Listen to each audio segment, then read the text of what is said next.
All right, going live, going live. Let's make sure that everything is running good and smoothly over here at our end. Perfect. Woohoo! I can hear myself just well. Fantastic. Hey, Iconic. Totally Tommy. Great to see you guys here this wonderful evening, day, morning, wherever you are at. And let's see what we've got here already in the chat. We've had Ollie Game saying hi. Totally Tommy asking earlier on if this stream was going on. Hannah, I'm so excited. I can't believe there's a collaboration with that one that created the Owl House. Yes, Dana Terrace has come back, and in a way that I don't think people were quite expecting. Ooh, I cannot wait to dive into some of the details about that, at least as far as I know. And if you guys have more details as well, then please share them. This will be fun. Rubens, on our other big topic for tonight, fantasy politics can be just two types. A wholesome kingdom where corruption and inefficiency is non-existent, where all politicians love their people, or they are newtsies, and nothing in between. Oh, there's plenty of in between, Rubens. We will get to that. ISO's here. Great to have you here, ISO. You've made it on time. Waffy's here. Woohoo! Yo, it's me. Oh, is it supposed to be Waffy or Waffle? I'm reading right here Waffle in your thing. So I'm going to say Waffle. It's better than saying Waffy. Waffle's here. Happy 2025. Yes, I kind of can't wait for this. I'm so excited to see more of Dana's work. Exactly. Same here. Common Craft Brazil's here. Hello. Finally, I managed to join another stream of yours. Great to have you here, Common Craft Brazil. Okay, so I'm going to have to probably relay this a few more times into the stream as we go on. But the big topics for tonight are the announcement from Glitch Productions about the Knights of Gwenevere, which is really shocking, surprising. And I'm going to go into some of the details about why that is. And then we are going to talk about fantasy politics using the first book, Beyonders, A World Without Heroes, as an example. And actually we're going to have a proper lesson with you guys having proper homework that I expect you to all have ready to be properly turned in. TV account, did you miss anything? Nope, you just arrived at the beginning. Rubens is back. Great to see. What I missed in the last 2 minutes? Just the introduction. All right. And the audio seems to be going well, at least for right now. So again, if there's any sort of weird audio hiccups and the likes, then you guys just let me know, and I'll see if there's anything I can do to fix them. But hopefully this pretends well for the stream. Common Craft says, I literally just watched the trailer for the first time, and the second I finished, I got the stream notification. Oh, perfect. Hannah, I never do any homework, so then you're going to get a failing grade tonight, Hannah. Hey, as opposed to when I was a teacher, I have no control over whether or not any of you guys do any of the work that I throw out there for you to do as authors. It's there as a challenge for you if you wish to take it as a means of improving your own craft. So that's pretty much it. Waffle, I'm literally so happy Dana isn't working for a greedy corporation anymore that can easily delete years of her work. With this, there are no strings attached. I'm absolutely excited for that. Totally time. Remember that chat about my characters? Too bad the sequel is canceled, not giving them more spotlights. Okay. All right. So let's start getting into our first order of business, because I know that that's what a lot of people are very excited about. So they continue to gaslight us with the Gaslight District, announced way before Knights of Guinevere, but Glitch's first official 2D animation series. Yes, and I'm going to say this: it's a little interesting that the Gaslight District has taken so long to premiere. The only thing I can think of is that it's kind of an example of them biting off a little bit more than they can chew. Remember that thanks to thanks to the amazing success of the Amazing Digital Circus, they were able to hire on way more people, which was really good because they could put in all of that necessary detail and work into making Murder Drones' conclusion excellent, which yeah, obviously very big, very important, and it worked well. Well, we know it worked well based on what we saw, story wise and everything. I mean, we've had that discussion. But then, of course, they've then turned their attention to the Amazing Digital Circus because that's the one that really is winning them their bread and butter. So I feel like because they wanted to make sure that they got Murder Drones down just right, and make sure that their big moneymaker came out in enough time to keep interest high, that's why the Gaslight District really has gotten no real clear word since its announcement. So it's been a while. And for any of you who are like, wait a second, what's going on here? What were we talking about when it comes to the Gaslight District? Well, here is a compilation of the trailers that we have thus far. So the prophecy is true.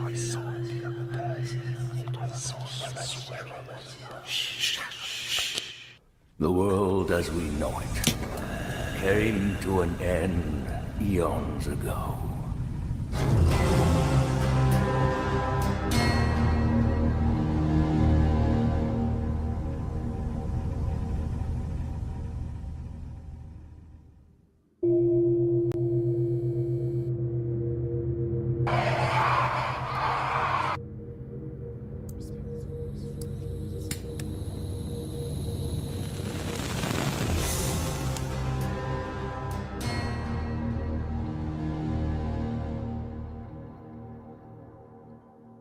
Everything is fine. Everything's fine. There's the gaslighting bit. So as Iso said, I theorize that they're going to release it as a full series. I don't know if they're going to release it as a full series. I think that kind of goes against the current business model that they have, where you build up the hype and then you sell the merchandise based on that hype in the previous episodes. So it would kind of fly in the face of their business model, which gives them all the dinero that they need in order to make all of these great shows. So that's my counter to your theory right there, Iso. However, I would love it if it turns out that the Gaslight District has been mostly already made, so that way then they can put their real weight again behind their big moneymaker, which is the Amazing Digital Circus, as well as transitioning on over to 2D animation, because that's a very different animal from 3D. And so we'll talk a little bit about that. Commoncraft Brazil says Gaslight District will either be coming out of nowhere as a banger or garbage with no options in between. I don't see it that way. When people give it an all or nothing, I feel like that kind of defeats. I feel like that defeats the purpose of the hype, or of really getting involved in any kind of story. If you say it's either good or it's bad with no chance for nuance or anything in between, you do a disservice to the creators, and you do a disservice to yourself as a fan who wants to be entertained. So what I'm just going to say is that when it comes to the Gaslight District, we got to make sure that yeah, like be excited for it, but don't judge it until you've really had the chance to see it. And if it's bad, well, we're going to call it out for being bad. If it's good, we're going to call it out for being good. If it's good with some bad parts in it, well, then we got to be honest and say that. And I have a whole video about that that I intend to be releasing tomorrow. But that's in regards to the book Wind and Truth by Brandon Sanderson and all of the craziness that has recently been coming out about that. Oh, boy. Waffle says, well, to be fair, they have been saying the Gaslight District is the craziest thing Glitch has ever made, so they're probably still working on it. Yeah, that's what I'm thinking. I says, I don't want to sound mean, but it's Glitch. Anything they make is bound to be peak. It's only a matter of opinion if you think it's bad or not. And yeah, it's always a matter of opinion if something's bad or not. We here at Camille's Harem, we obviously have our opinions and everything like that, but we also do attempt to try to be as fair and analytical once we start getting into reviews. And if you want to see evidence of that, just look at the fact that I keep giving Rings of Power a second chance, even though they long lost that privilege. Han says this looks cool. Want to watch both now? Oh, absolutely. And I'll be showing here the trailer for the Knights of Gwenevere real soon if you guys haven't already seen it, and then we'll begin talking about that for a little bit. But let me also catch up with, ISO saying, I was just typing out before you said that's true. I think they're going to keep working on it and release the finished episodes with a consistent wait time. Yes, that's what I'm hoping for. And this is one of the biggest issues when it comes to indie animation. And for all of us who've lived through Murder Drones, we we know how this goes. Where yes, as the episodes go on, the quality keeps getting better and better. The story's fun and everything, but the gaps can get really ridiculous. And I don't think that Glitch has yet quite figured out how to really keep people engaged and entertained in between episodes. Not fully. They're getting better. They're getting better with Glitch In and with all of the stuff that they've been dropping about their new shows, their new projects, letting Goose search her stuff online. But I feel like it still could be better to keep people engaged and interested in between episodes. And so really for them, until they figure that out, the best thing to do is to have a regular release time for their shows.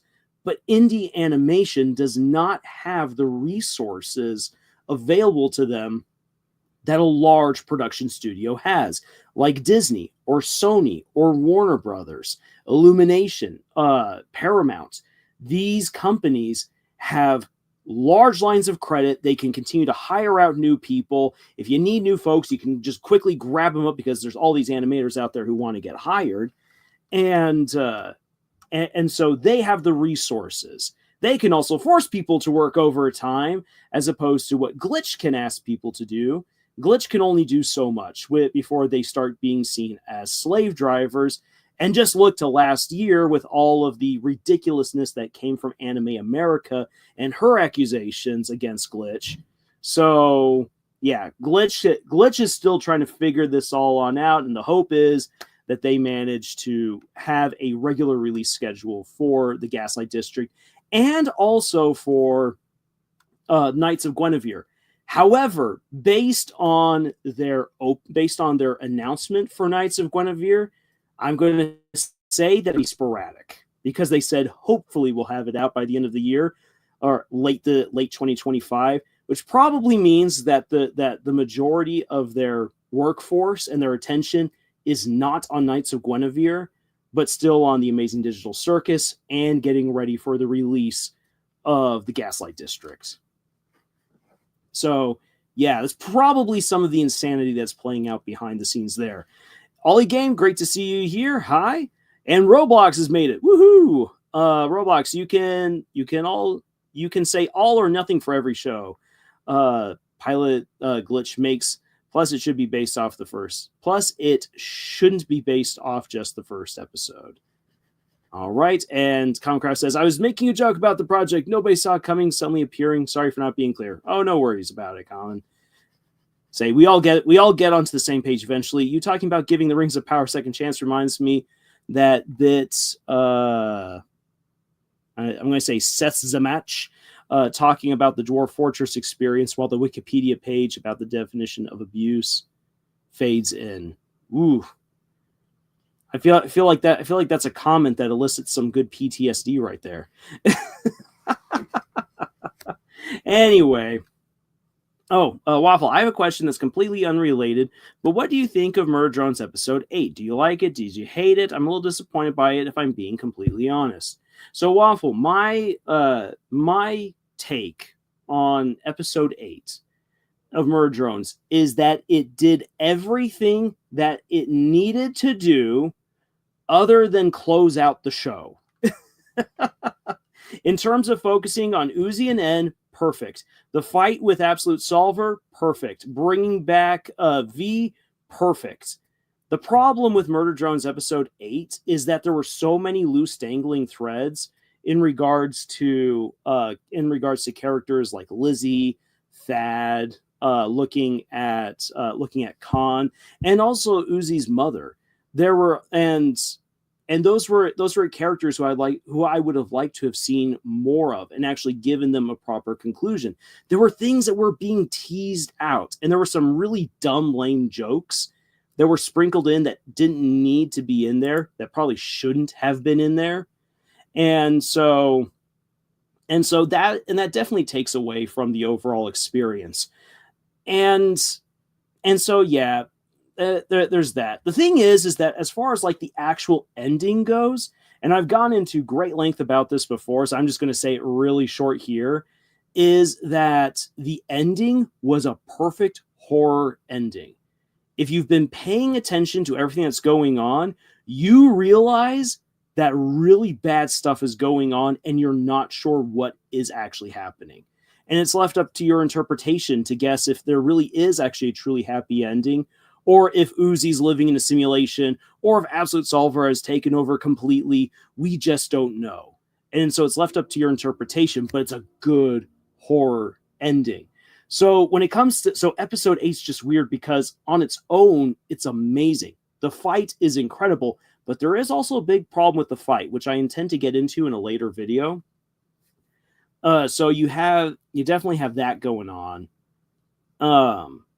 But as far as like what its main focus is, did it perfectly. Was not a good way of wrapping up the entire show and everything had been setting up, but the ending is perfect in terms of a good horror story.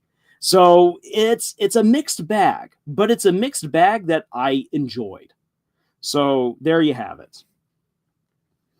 All says I love the fights and all that, but I feel like there could have been more. Really, there should have been more. I still stand by what I've said before, that Murder Drones as it is should have been split either into 2 seasons or into a season of 16 episodes. So that was that's my 2 cents. Ollie Game, the Gaslight District gave me Tim Burton vibes. Oh, it definitely's got some strong Tim Burton vibes. If we pop back on over to this, yeah, you can feel like Tim Burton has had his fingers in this, which isn't a bad thing, and I like the aesthetic, and I think it's gonna be really good. Concar says it was a joke. Was what he was talking about, how the world being like an abusive wife that will be better now this time. Oof. Well, we're moving on from that. TV account. I remember seeing the trailer for the first time. My jaw dropped twice. First with the twist, and second when I saw Dana's name among the other creators. And TV account, with that being said, let's have a look at Knights of Gwenevere.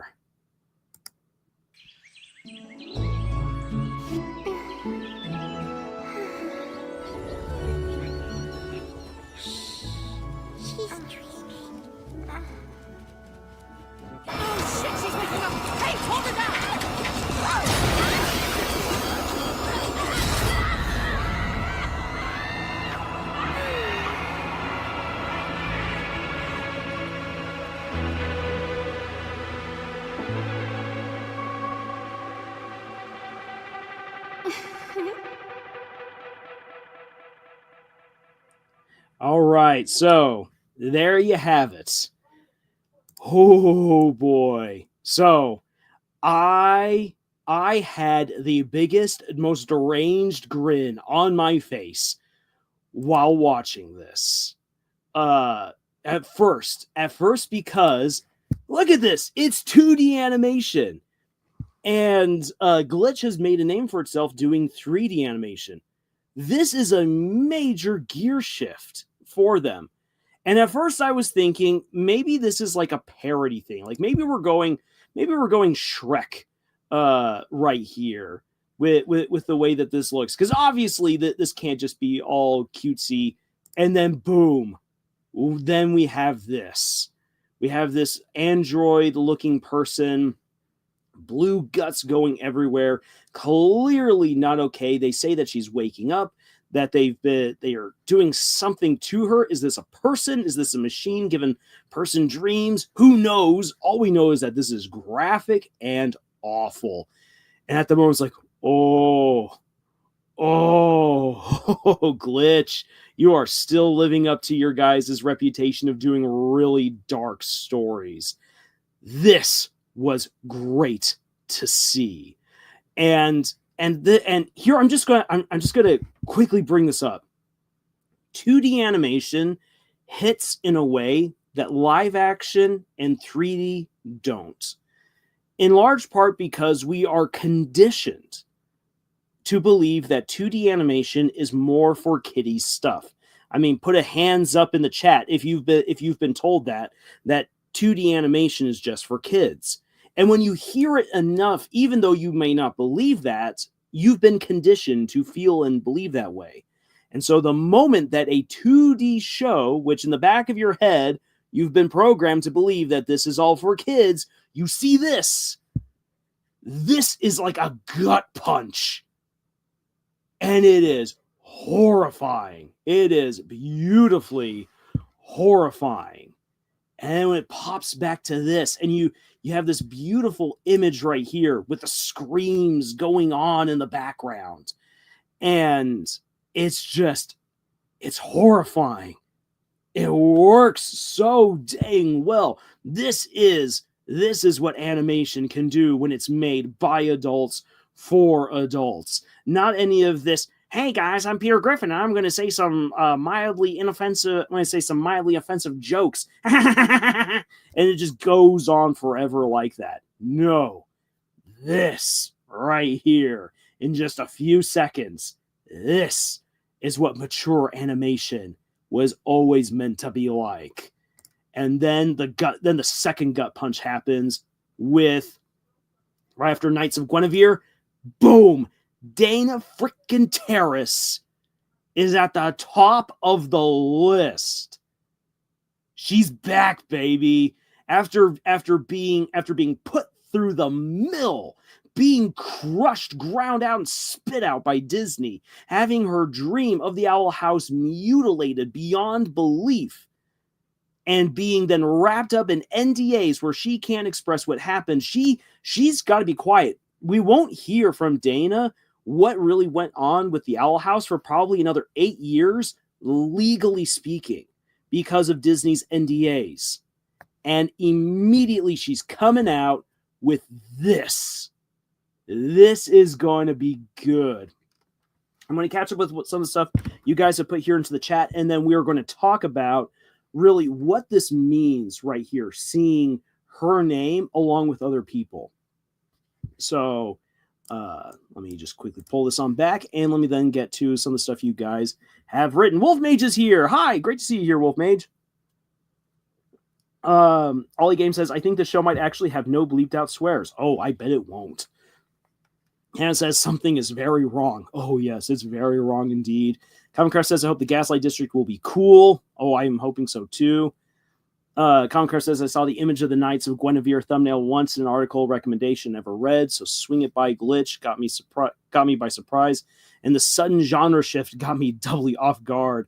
My first thought was seeing it was glitch is doing something wholesome, neat. Then I watched it.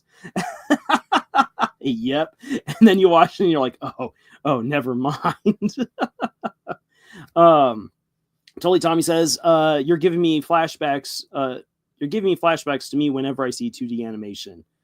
Ollie Game, yeah, me for being told, TV Count as well, hands up for being told that 2D animation is only for kiddies. TV Count, wow, it actually got an article. Now that is something. Roblox, I imagine that the creepy stuff just ends up being her dream, even not necessarily her past.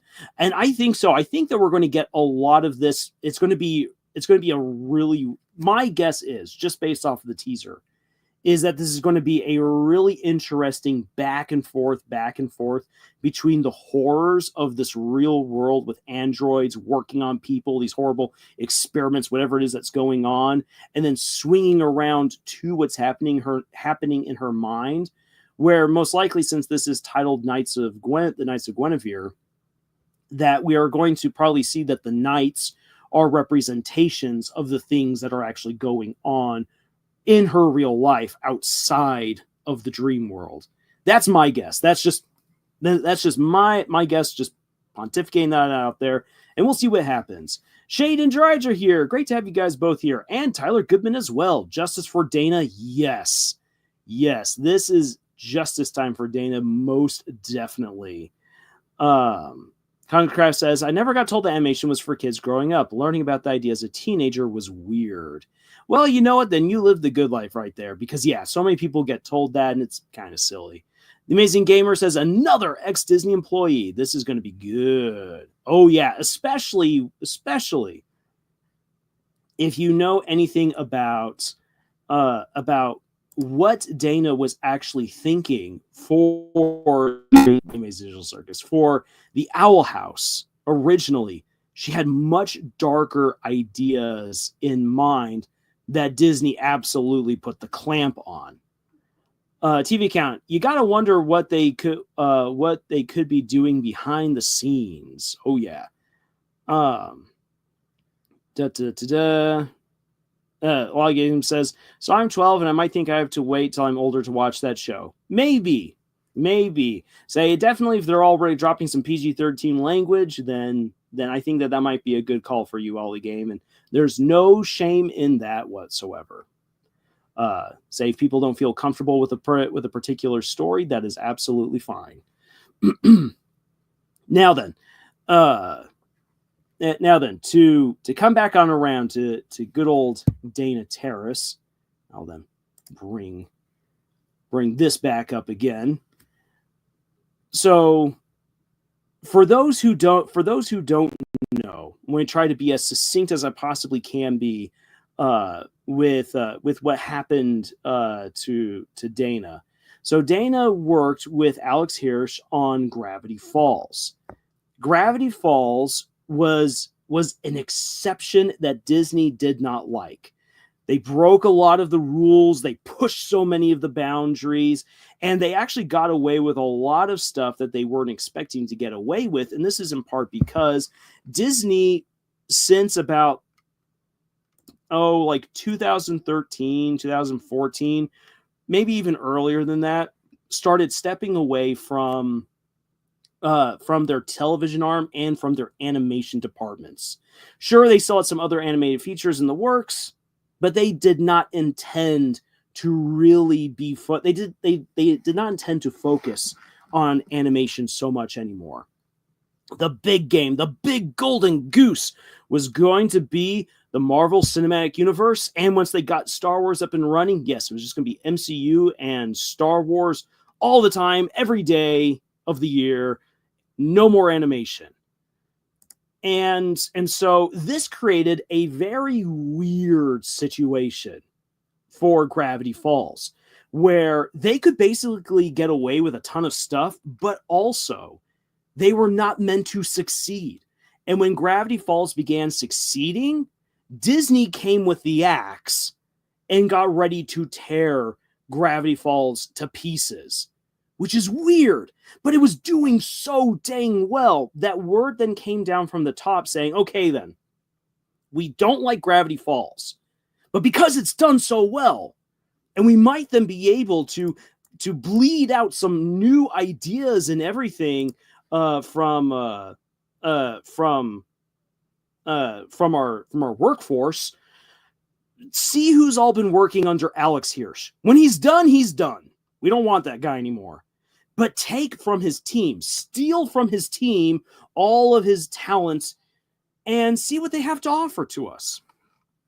Then, lo and behold, Matt Brawley and Dana Terrace come forward. Matt Brawley with Amphibia and Dana Terrace with the Owl House.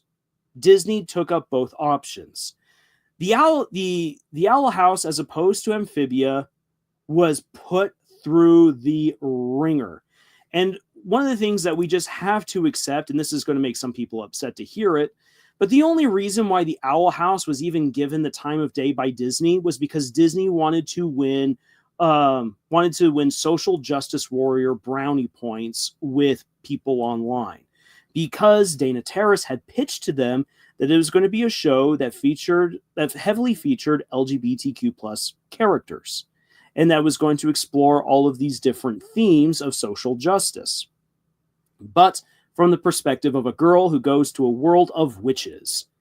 That was what she pitched. Disney picked it up, and Disney only picked it up because they wanted to bleed the last of their animators of a really popular show for all they were worth and win brownie points. That's all they wanted. When the Owl House actually started doing well on a constrained budget that was meant to kill it, Disney was like, nope, no, we're not okay with this. And they were especially not okay with it because Dana Terrace was writing her own unique characters in a dark fantasy-ish setting, and she was not playing along the lines of what they said LGBTQ plus characters needed to be like. Like, wait a second. So for instance, they'd be like, so Luz and an Amity or a lesbian couple, right? They'd be like, yes, right. Okay, so which one of them is the butch? Neither one of them. It's Luz and Amity. Two very different, interesting girls. I mean, you got the good girl and you got the bad girl who secretly is a good girl. So we're doing that. They're like, yeah, but they look so cute, and we don't like that. Okay, which one's the really strong, dominating one? Maybe Amity, but Luz is also really powerful. That's not what we're talking about here. Oh, you guys, Dana, you just don't know what a lesbian couple really is. Dana's like, wait, what? And because the Owl House did not toe the line of what Disney thought a good cartoon should be, or what good LGBTQ plus representation was supposed to be, and along with the fact that, again, Disney just did not care. And at this time, Bob Iger was making moves to dismantle most of Disney animation. And as we're actually seeing it happen leading up to Moana 2, the idea is to dismantle Disney animation stateside and then send out the jobs to little studios in Europe and Canada and over in Korea for way cheaper, and then just pump out stuff for 5-year-olds. That's where the plan eventually began to head, and that's its own just weird wonkiness. So Dana Terrace is caught up in the middle of this. Imagine this: like you've been recognized as one of the best talents to come out of Gravity Falls. Your boyfriend at the time is now basically persona non grata for Disney because they want to bury the fact that Gravity Falls was so popular and done so well. Because it defied all expectations, he defied them. Screw him for his success. How dare you put our animation studio on life support? Okay, fine then. Then we will ruin everything else. And Dana became the scapegoat for all of this. Now then, that's as far as I understand. I might be wildly disproven in 8 years when the NDAs run out.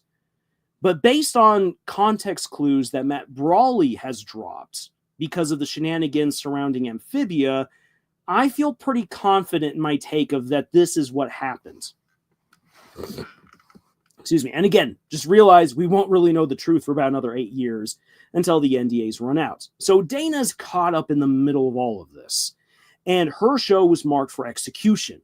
She was going to be destroyed. Her work was going to be ruined. Dana lost all control. Matt Brawley, again, this is based on context clues that I've gotten from other people.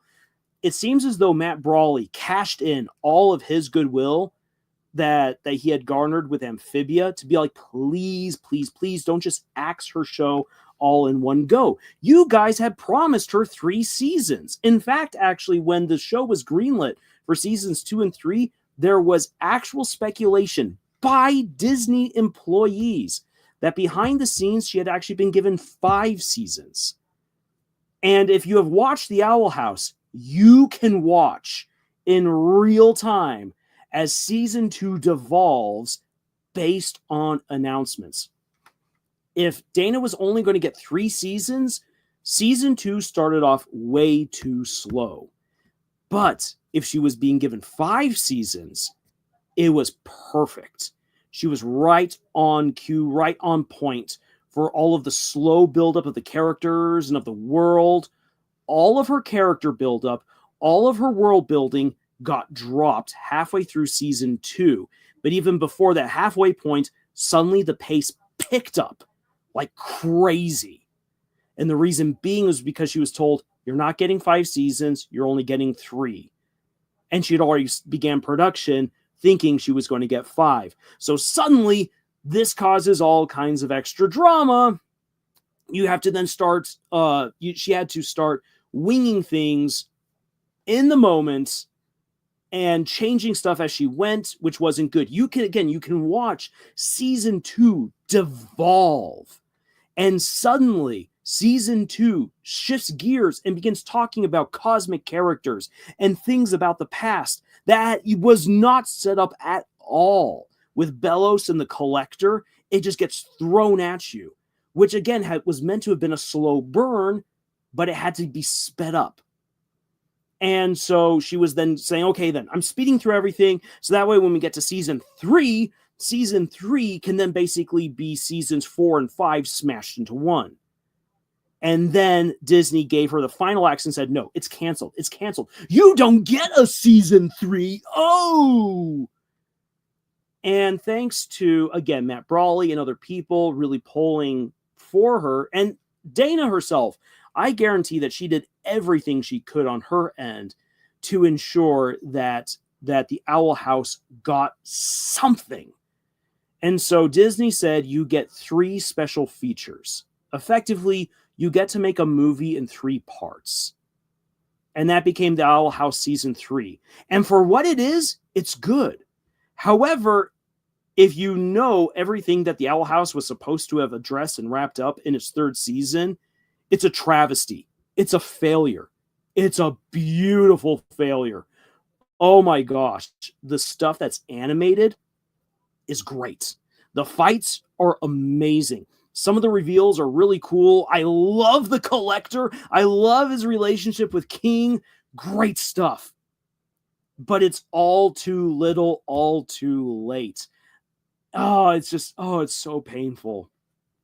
It's so painful to think about. And I don't blame Dana for a lot of that stuff. Like, there's certain things where I'd be like, okay, then, given, like, if I were in her shoes and I found out I only basically get 3 specials to wrap up my show, I would have said, okay, what are the most important things that I need to do? And I would have addressed that and tried to have wrapped up as many loose threads as possible. She didn't. And, okay, that's me versus Dana. But again, for what season 3 of the Owl House is, it's fantastic. And it's clear that Disney absolutely screwed her over. And so when we then get to this, when we get to see this right here, if you look at some of the early stuff that Dana drew up, it looks like this. It's beautiful, it's sweet, and then it takes this dark, twisted turn. And Dana actually pitched for the Owl House a very mature story. It was not meant to be 13-year-olds going on adventures in a witching world. It was meant to be 17 and 18-year-olds going on an adventure in a witching world, where you could then amp up the stakes, amp up the violence, use more mature language, more mature themes, and the likes, in order to deliver a good, dark fantasy story. That is what she had pitched. Disney had accepted it and then forced her to make something else.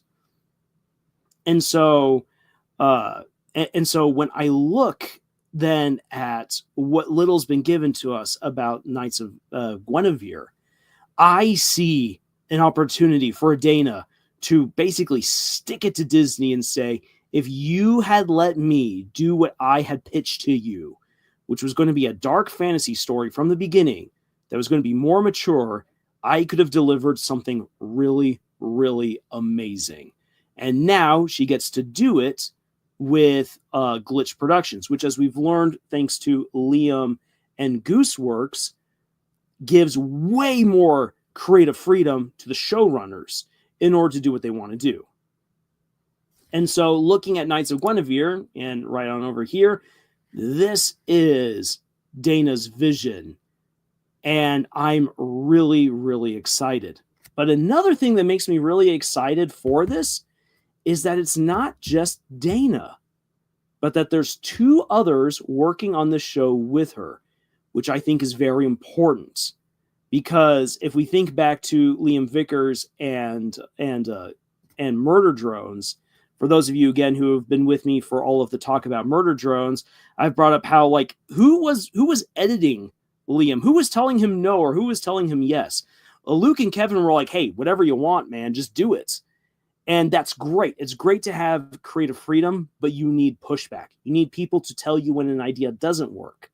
And I think that while this story is most likely purely Dana, John and Zach are also going to be very important in how this show turns out.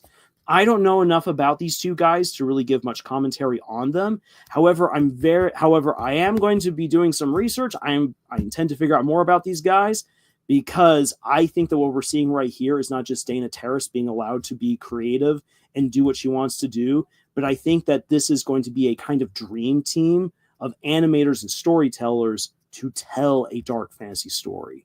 And that's something that I'm very excited to see. So with that being said, I'm going to take a drink of water, and then I'm going to address some of the stuff you guys have put there into the chat. Water. It's good for life. Okay, let's see here. Hannah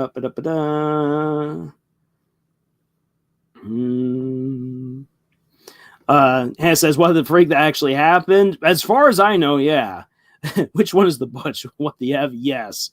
And again, I guarantee that Disney's had these discussions. Just watch their butchering of the Proud family to see what Disney thinks of LGBTQ plus characters.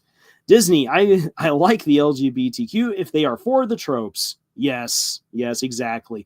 That Disney, again, just looking for those brownie points, which brownie points only matter if you can convert those brownie points into actual brownies. And because no one has yet figured out how to transform brownie points into actual brownies, don't go for brownie points, go for good storytelling.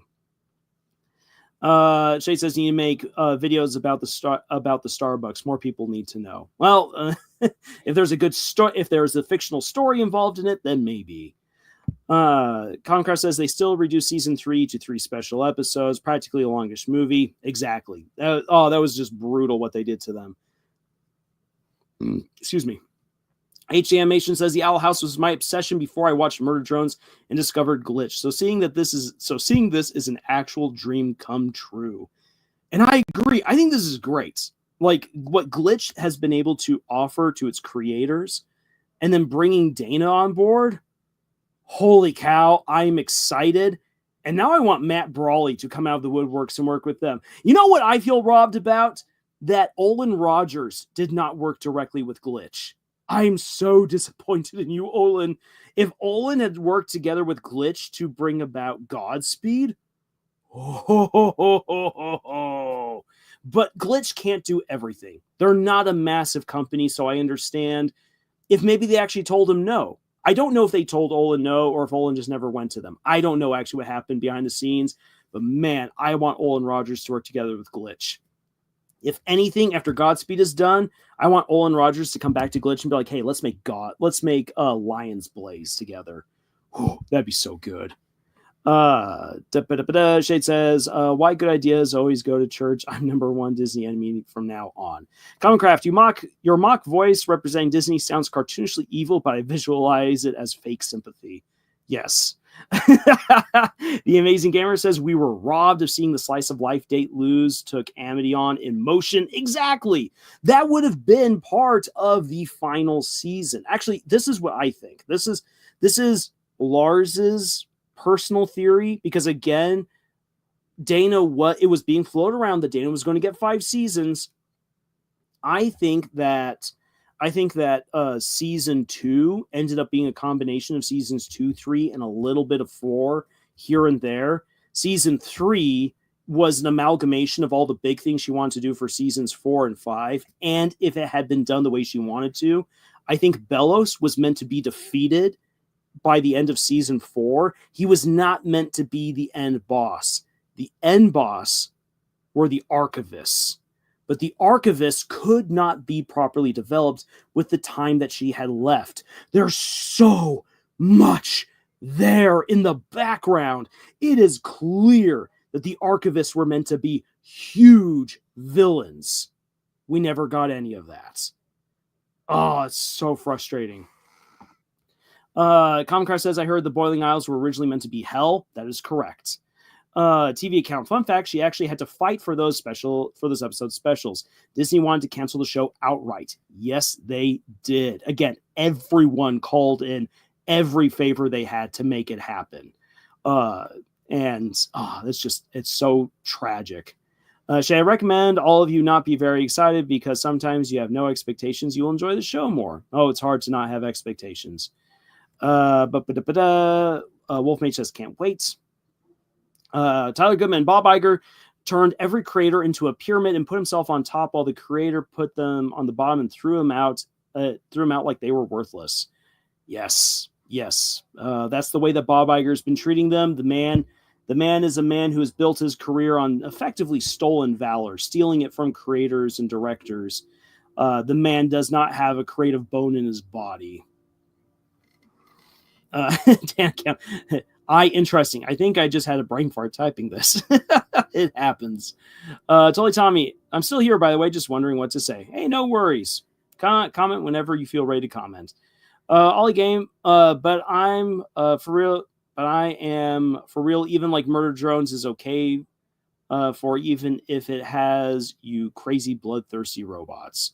Tyler Goodman, like Haley on it. I thought it will continue the story, but Bob does not care and canceled it. I hate him so much. Imagine Squid Game by Glitch Productions. That would actually be interesting. I recently watched season 2 of Squid Game. I'm truly now obsessed with the salesman and the frontman. Our main character gets villainock. Comcraft, I suddenly am imagining own day a few years from now, Disney suddenly deciding to try to pull a Samurai Jack with the Owl House for a quick buck or a comeback, only for Dana to say no. Potentially. They own it, so they can do whatever they want with it, but I don't think that they're going to do anything with it, especially with all of the weird political nonsense that Disney's got themselves wrapped up in. And Anthony says, hi, Lars. Great to have you here, Anthony. Woohoo! Okay. So, let's see here. Bring us back on into here. So there we have it. We have this amazing piece now in production between Dana and company and Glitch Productions. Them going on over into 2D animation is also a pretty big deal. And I brought this up before, but I'm going to bring it up again, in large part because 2D animation is a very different beast. Yes, we're no longer doing things like it was back in the day where you would have people with their posters, with all of their paper and transparent papers, drawing and painting and coloring things in. I mean, we're no longer at that style of animation. However, hand-drawn animation, frame by frame by frame, is a completely different animal. It's different from 3D animation where you can create your environments and create your characters, and then it comes down to manipulation and making sure that that manipulation of these characters and backgrounds doesn't lead to weird glitches. Hey, Glitch Productions glitches! Woohoo! So that's going to lead to some interesting complications that some people from Glitch are going to be dealing with. And as I am myself not an animator, I can only speak from what I've learned from other people. But one of the things that this most likely means is that Glitch has probably hired on more people. And I would not be surprised if now that they have Dana, if they haven't also pilfered some animators from other companies and not just Disney. I think we're going to find out more about that in the future. But again, it would not surprise me if they've been pilfering talents that Hollywood has been letting go of. This is big also then for a variety of reasons. Number one, this means that big talent from Hollywood is getting in on the indie scene. And the more that this happens, especially as Hollywood just destroys its animation wing, what this is going to mean is that good talent is going to now merge their resources, their know-how, and their connections with smaller groups to bring about some really big, cool stories. Some of them will be hits. Some of them won't be hits. Like, I don't expect everything to be an absolute banger and hit it out of the park. But we're going to see some really, really neat stuff here in the future. Another thing that this portends is that it gives indie animation way more credibility in the industry going forward, now that big noticeable names are behind it. And as we see more shows now being made, more stories coming to life, what this is going to mean is that the doors are opening up for all kinds of people to now really have a say when it comes to storytelling, when it comes to animation. And I recently saw a video that was done by the Cartoon Universe channel, where they were talking about how we are not in the golden age of indie animation. And I agree with them. We're not yet there. However, we find ourselves in a transitionary period where indie work is growing. It's becoming smarter, better connected. It's making money. It's gaining experience. It's inspiring people. And companies are beginning to come to light and to life that have the opportunity and the means to do something really interesting with independent storytelling. It's going to get wild. It's going to be, it's like, I don't think that we can even fully grasp what it's actually going to look like when all is said and done. And that's something that I hope to address in later videos where I've had the chance to put a little bit more thought into it. So that way I'm not just rambling here going with ums and uhs.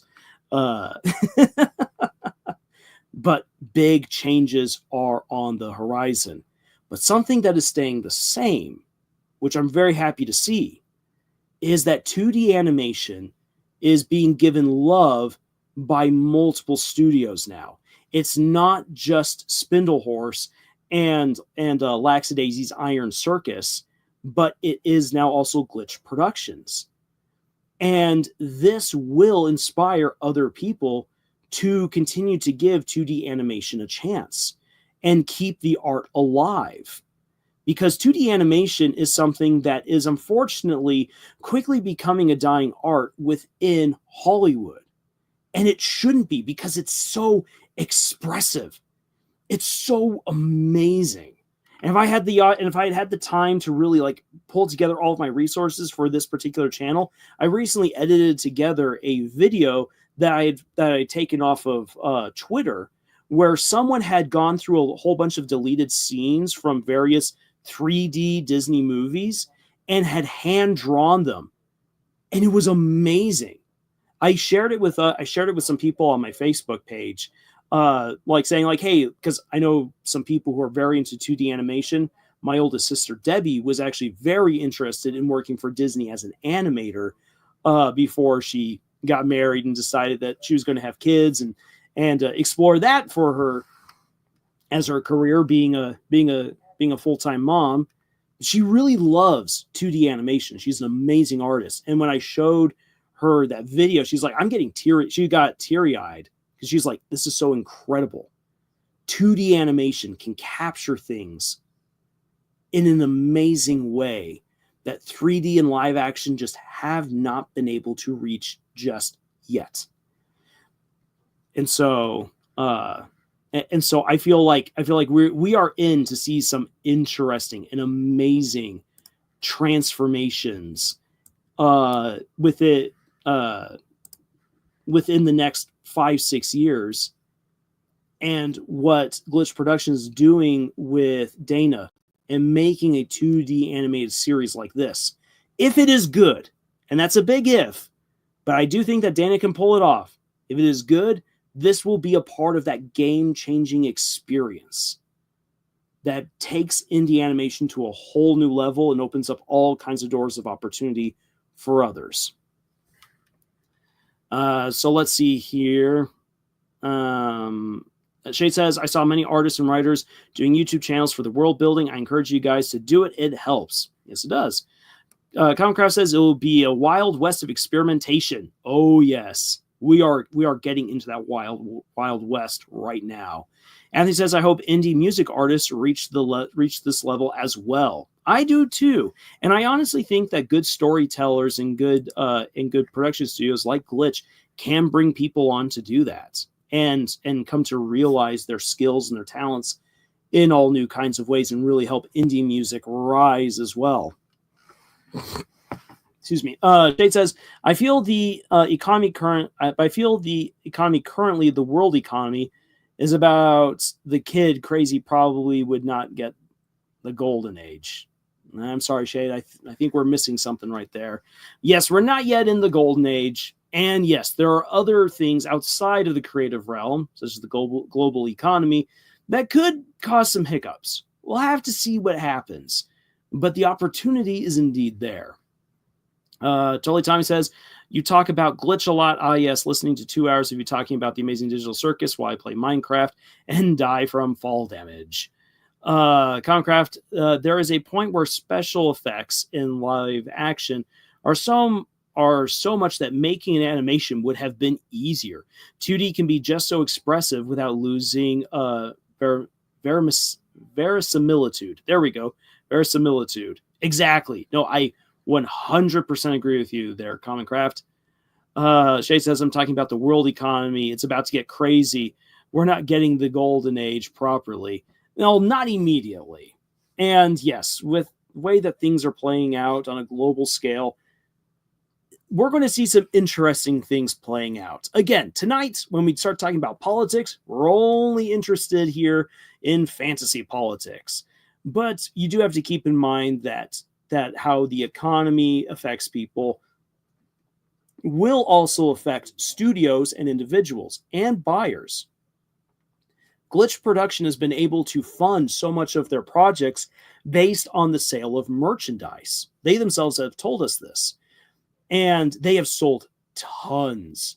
And if it's true what they are saying about there being an 80 to 20% ratio, 20% of what they make, what they make on YouTube just from views is 20% of their budget, that means that they're making bank with merchandise sales.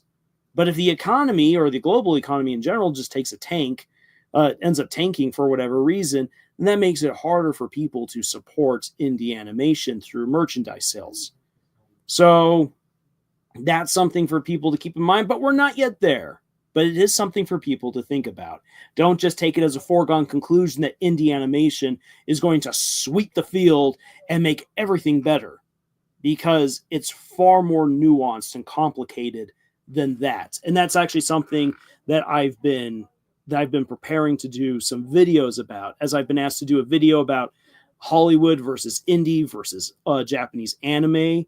And also, I am going to be doing the video of looking back on 2024 and everything that happened in the past year in terms of animation.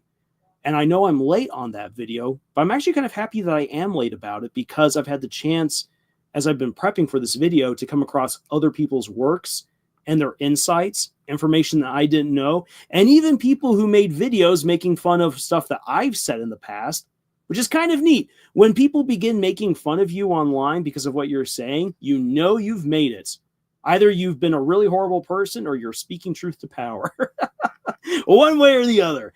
But even the pushback has actually been really good to hear, because it's helped me to better see what 2024 has truly represented in terms of animation. And what it means is we are entering, again, the Wild West. And it's not just the Wild West for indie animation, it's the Wild West for all animation.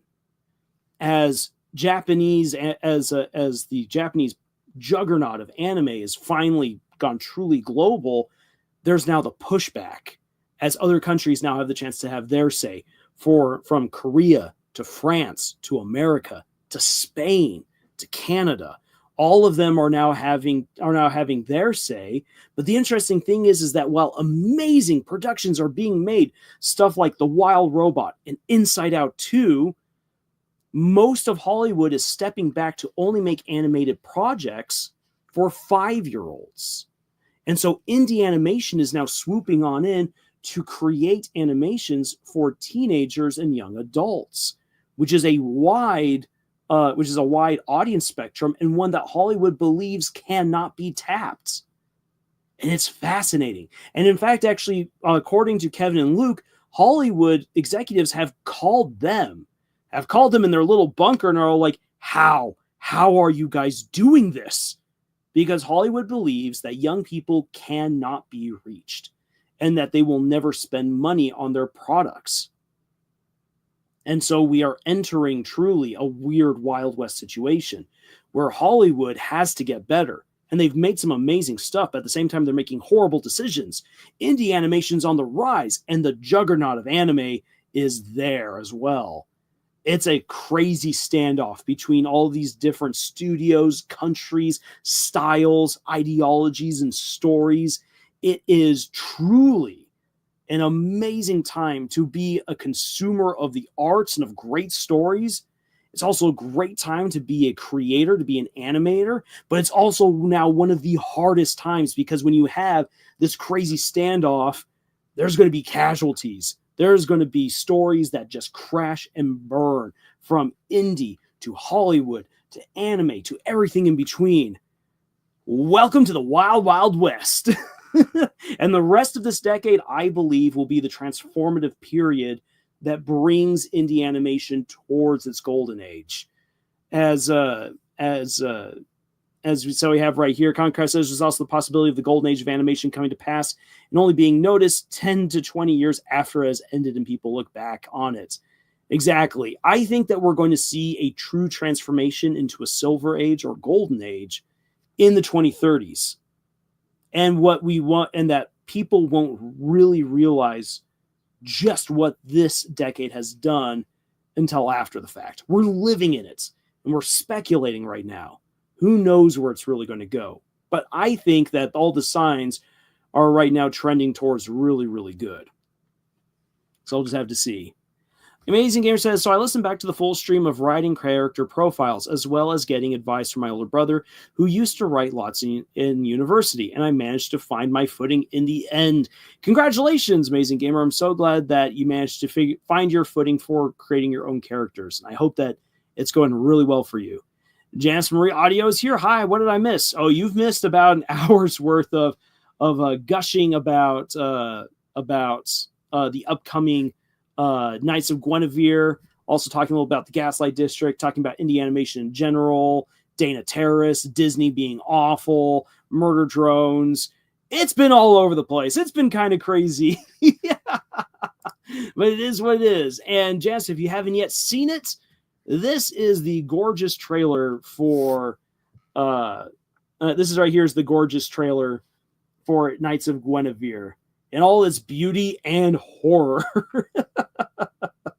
Oh boy, this is going to be amazing. Now let me take a drink of water again.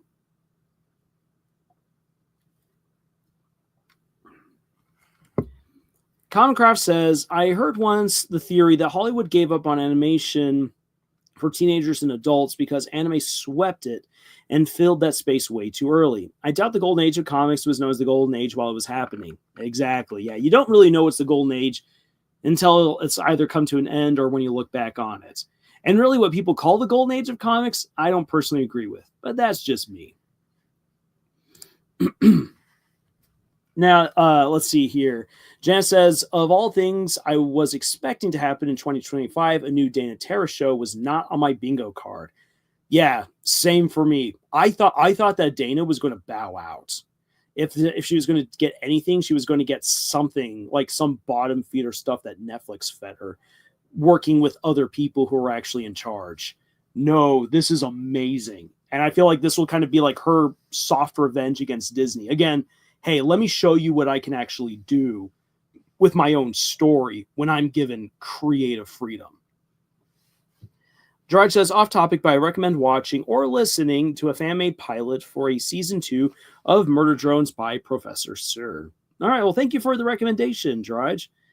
The Amazing Gamer says, actually reprised some of my older scripts too, adding some more character focus as I felt things were moving too fast. Well, excellence.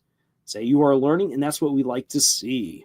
And it's always, and here's the thing, for any writer, like, don't just simply when a story isn't working out the way that you want it to, don't just simply like give up hope and be like, well, okay, that's it. Like I can't use the story again because it all just sucks. Like, no, if a certain story idea isn't working in the moment, that doesn't mean that it can't be great later on. And so don't just simply abandon your story ideas if something isn't working in the moment. If a story idea isn't working in the moment, that doesn't mean that it could work really, really well later on. And I've done that with a couple of my stories of scrapping certain ideas or certain characters and then bringing them back around for round 2 in a completely different story that ends up working really, really well. So yeah, some ideas, just some good writing advice right there. And let's see here. Comcraft says, one issue I had with that Murder Drones crossover with DC idea I had a while back was that I could make moments but not find a good path for them. Also issues with focusing on a single story. Okay, I hear you there. Yeah. Say crossover. Here's the thing. Writing crossovers can get really difficult and really messy real quick. As I've been working on a crossover idea, the connected cartoon universe for the Owl House, for Amphibia, and Gravity Falls. It's been fun to write, but man, it's a lot of work, and it's so easy to just become overburdened with so many characters to handle, especially when you're being an idiot like myself and you're basically playing around with different timelines and different universes. So yeah, that just adds on extra work that I probably don't need. Amazing Gamer, perhaps getting something rough written down, keep going, and then go back to it later throughout the story. It took me until halfway through chapter 3 to come up with stuff to fix in chapter 1. Yeah, and that's the way that it goes. All right. So, unless anyone's got other things that they wish to say in regards to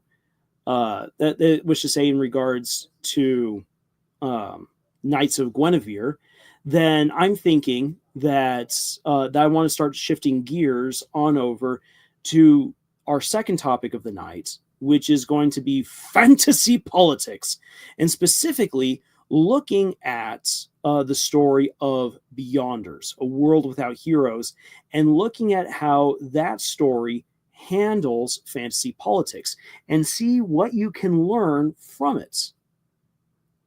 So that's going to be our second big topic for the night, and probably our final one, unless some big news from you guys or from someone else gets dropped about what we've just learned from Glitch or something else. So with that being said, we got Mimic here. Great to have you here with us tonight, Mimic. Heyo everyone, pardon my tardiness, Mr. Lars, nice to chat with you again. Great stream as always. Well, thank you so much. Janice, what with all the types of things Dana likes to draw, I shouldn't have been surprised. Sorry, I missed what you said right here. Oh yeah, I saw the trailer. Yeah, it does look like Dana is clapping back at Disney with the whole seemingly initial princess vibes and the transition to horror. With all the types of things Dana likes to draw, I shouldn't have been surprised. Exactly. Are you saying that Olan Rogers got a job at Glitch, Tyler? I gotta check this out real quick right here. Olan Rogers and Glitch Productions. Oh, this is fun. Wait, what?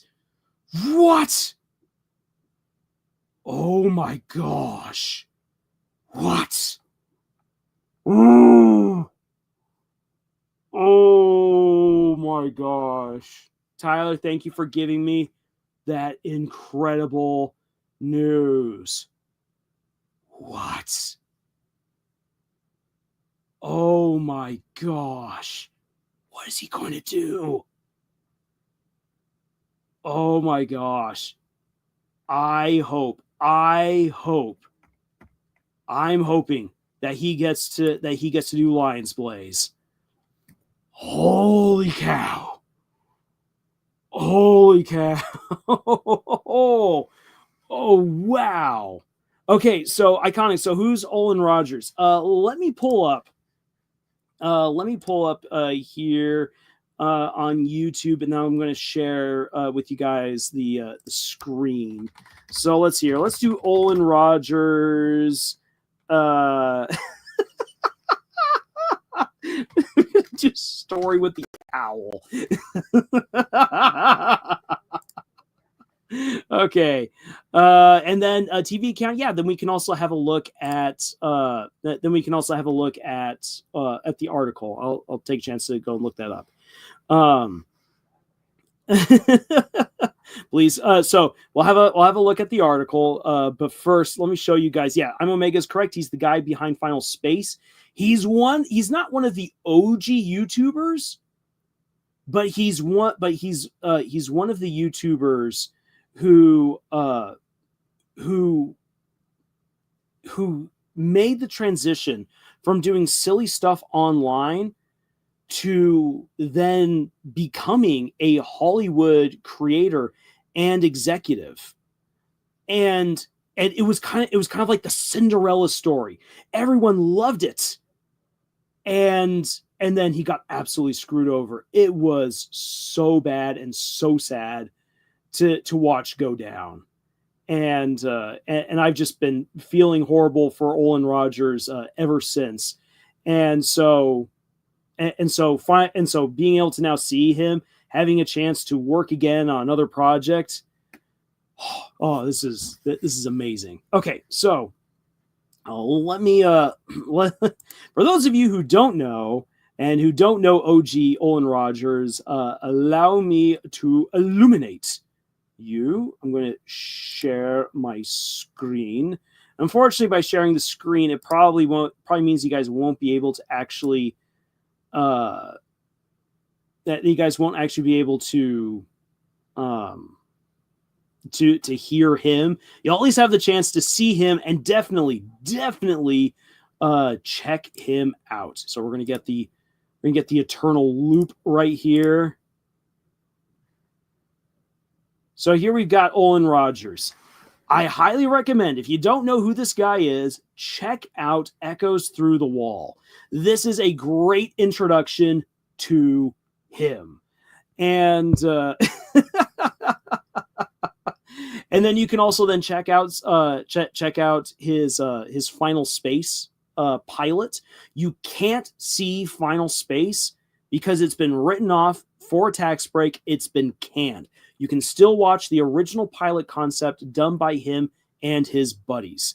You can also check out Haunt Hounds, which he does with his friends, and it's really, really fun. I highly recommend checking that out. Echoes Through the Wall. Yes, Echoes Through the Wall is hilarious. It is absolutely worth the watch. He looks cool. Yep. And, the guy is cool. I've actually had the chance to meet him during one of his stand-up routines in Phoenix. Tons and tons of fun. Though I will admit, I made things a little bit awkward. Not by me fanboying it too hard, but by me trying to outdo him publicly with a poop story. And I don't know what was worse. the fact that I was trying to do that, or that we both shared our most embarrassing poop stories in public before 300 people. And he probably has no remembrance of me whatsoever, because that was years ago and I was just one face in the crowd, and also kind of to the back. But yes, I have tried to outdo Olan Rogers when it comes to a poop story. Not my finest moment.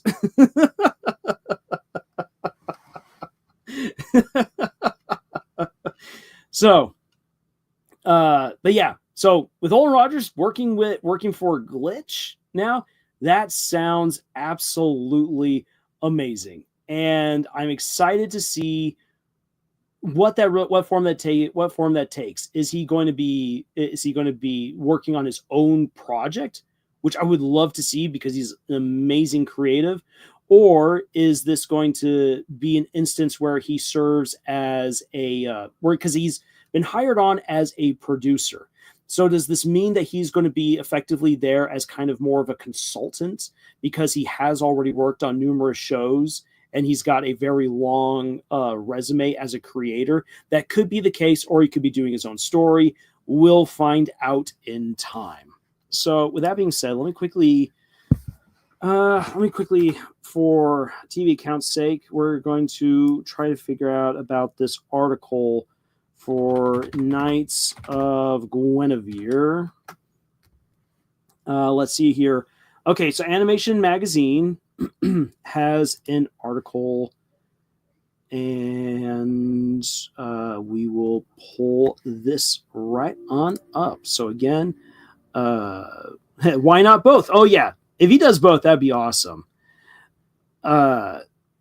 So let's see here. Let me again share my screen. With the eternal swirl, and then popping on over here. Okay, so Glitch Productions teases Knights of Guinevere from Owl House creator and writers. This is done by Mercedes Milligan, and this was posted by Animation Magazine, the business, arts, and technology of animation. Okay, so we'll quickly read through this, and then we shall proceed. Fans of Disney's The Owl House have hope of more animated magic from creator Dana Terrace and writers John Bailey Owen and Zach Marcus. Today, Glitch Productions for the Amazing Digital Circus, and they should be including in there Murder Drones, along with also all their other things, launched the teaser trailer for Knights of Guinevere, a new indie project that marks the studio's first 2D project.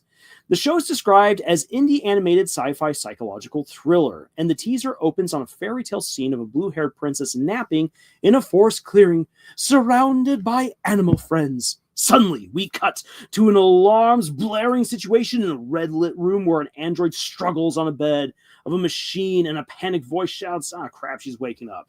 According to the video's YouTube description, a pilot is in the works to be released late this year.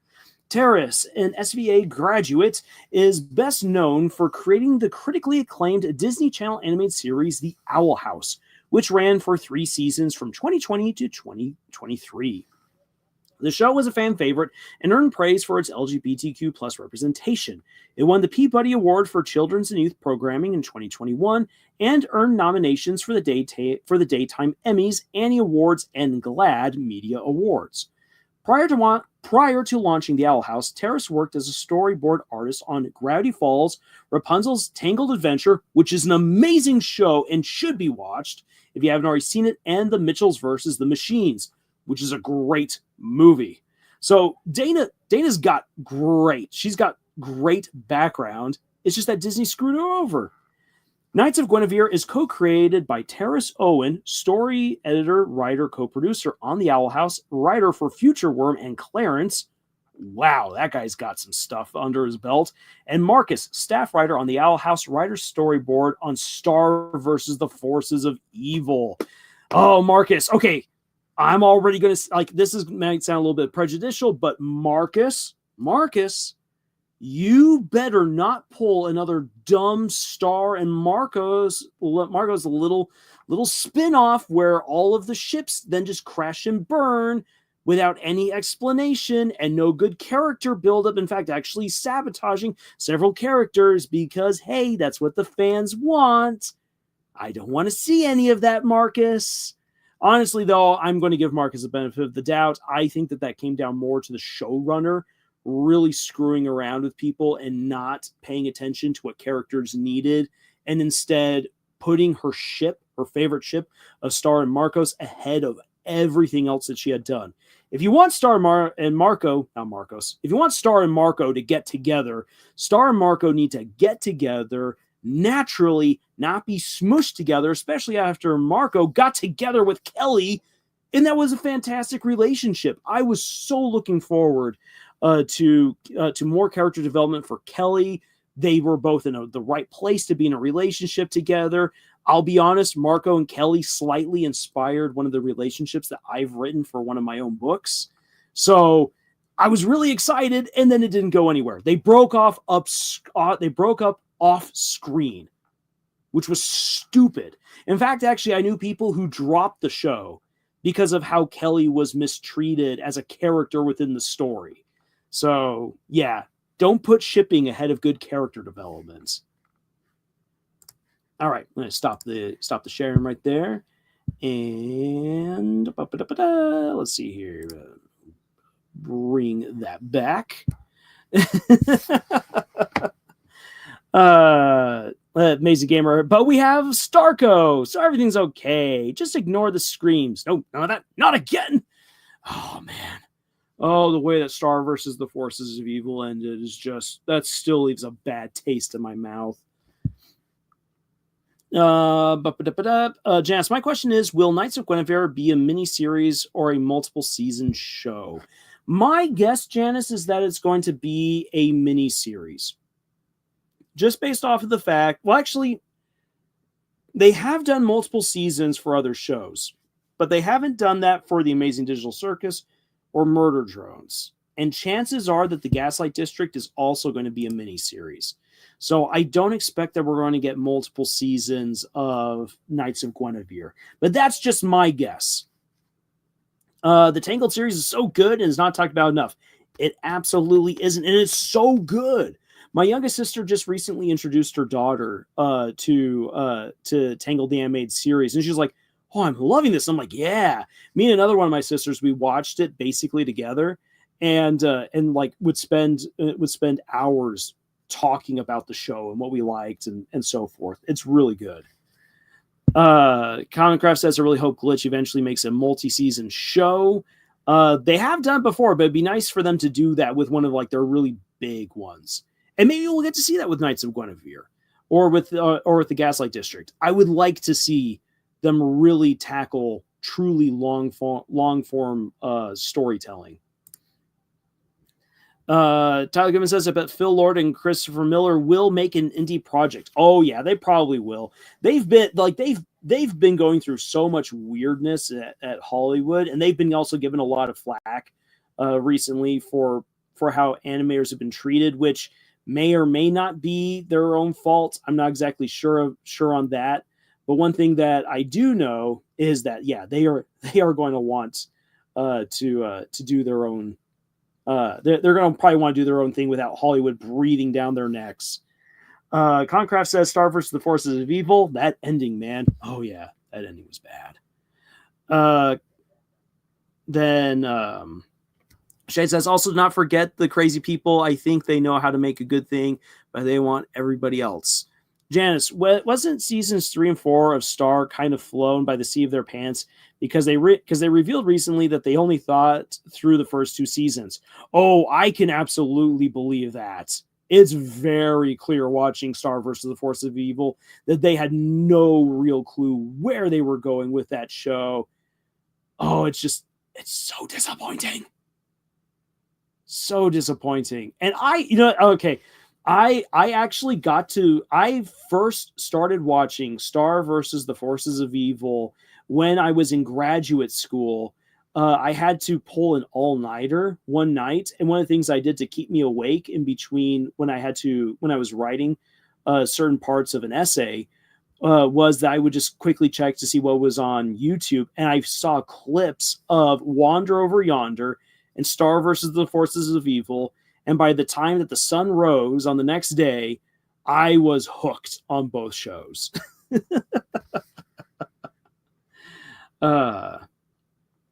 Comcraft says, feels like Ben's newest girlfriend in Ben 10, Omniverse breaking up with him because she saw his future son and that was not hers and decided that was destiny in play despite time travel not working.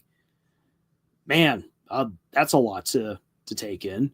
TV accounts. I thought it was an article about Olan Rogers working for Glitch. My bad. That didn't come off like that. Well, there's probably going to be other stuff out there about Olan Rogers now working for Glitch, and I just got to go looking for it. Comcraft working like that in the show. Janice, to think we were so close to having a variant spinoff.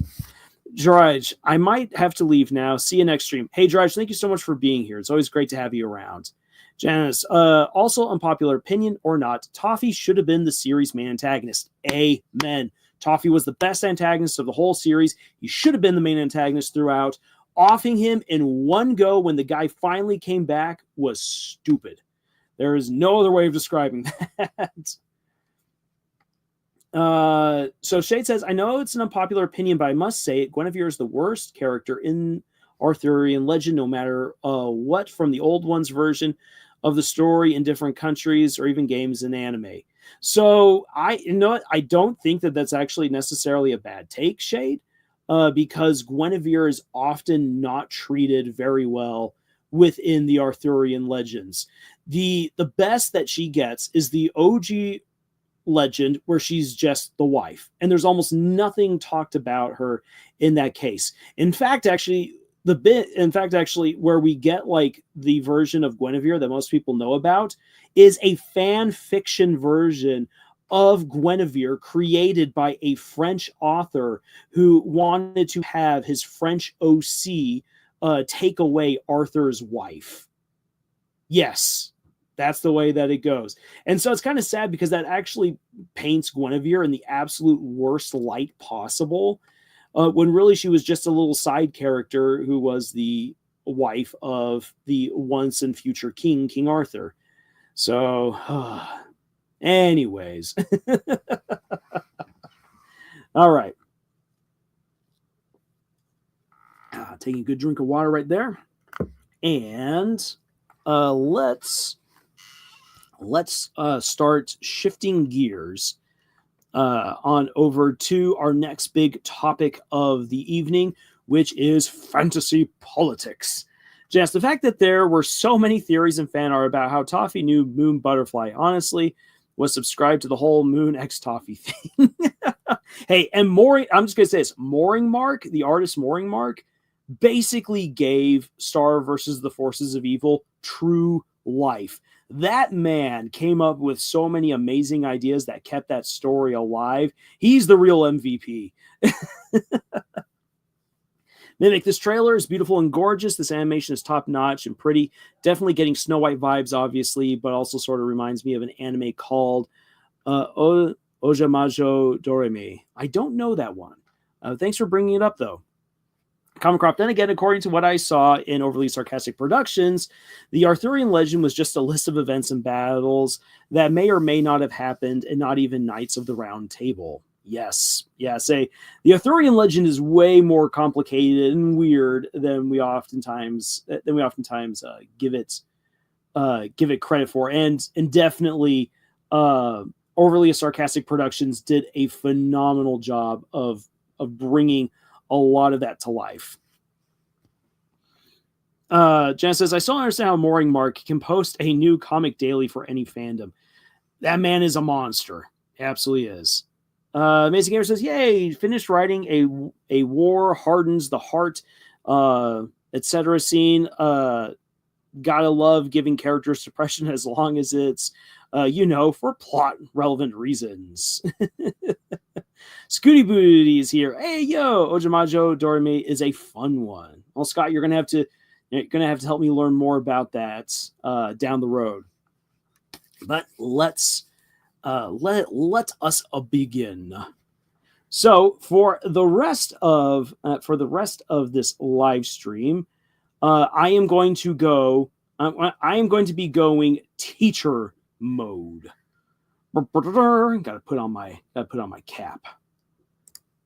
So how on earth did we end up all the way there at slide 13 at the very end? Here we go. Writing politics. Yeah, again, because we're more interested in fantasy politics than we are real world politics, because we're not that kind of a channel. And because I keep saying that one of these days we're going to dive into Alethi politics, we are going to do that. However, getting ready to talk about Alethi politics was like, oh my gosh, it's so complex. Brandon Sanderson basically decided to flex on George R. Martin by writing competent politics. Concraft, what game is that? The game that you've been seeing playing is Ori and the Will of the Wisp. I'll put that right here. Ori and the Will of the Wisp. Really good game. So, the goal of this lesson is this. We want to make fantasy politics easy to understand and to write. To this end, we will break down the dangerous world of trendy court politics and see how we can replicate that in our own writing. My expectations for all of you, my students, is this. You will be taking notes throughout this lesson. Yes, I do expect you guys will be taking notes, answering questions in the chat, and I also want to see you guys write up scenarios based on what you have learned. So, here we go. Politics made easy. And honestly, you could put this in for any kind of situation, real world or fictional. The best way to understand how politics in general works is to imagine children playing in a game room or toy room, and there are rules to help the room not descend into chaos, but otherwise the children are left to their own devices. Politics is basically the same way. There are rules, aka the laws, that keep everything running. But politics is about how people act within and without, meaning outside, the bounds provided by those rules or laws. That's politics. The laws, the rules are there, and rules can be taken away and added, but politicking is largely what happens in between all of those rules. Excuse me. Scott is saying Rosalind is expecting a check-in. Is expecting a check-in of some kind. Rosalind, why my brain is absolutely going bust right now. You'll have to remind me, which check-in am I supposed to give again? Oh, that's right. Okay. All right, I got you, Scott. I remember. Gasp, a wild teacher, Mr. Lars, has been spotted. LOL, Pokemon. Exactly. You got to use a Master Ball to capture me. Yeah, you just cannot contain all of this awesome teacherness. Commoncroft, also Brandon Sanderson will flex on George R. Martin in that his long fantasy book series will actually end. Yes.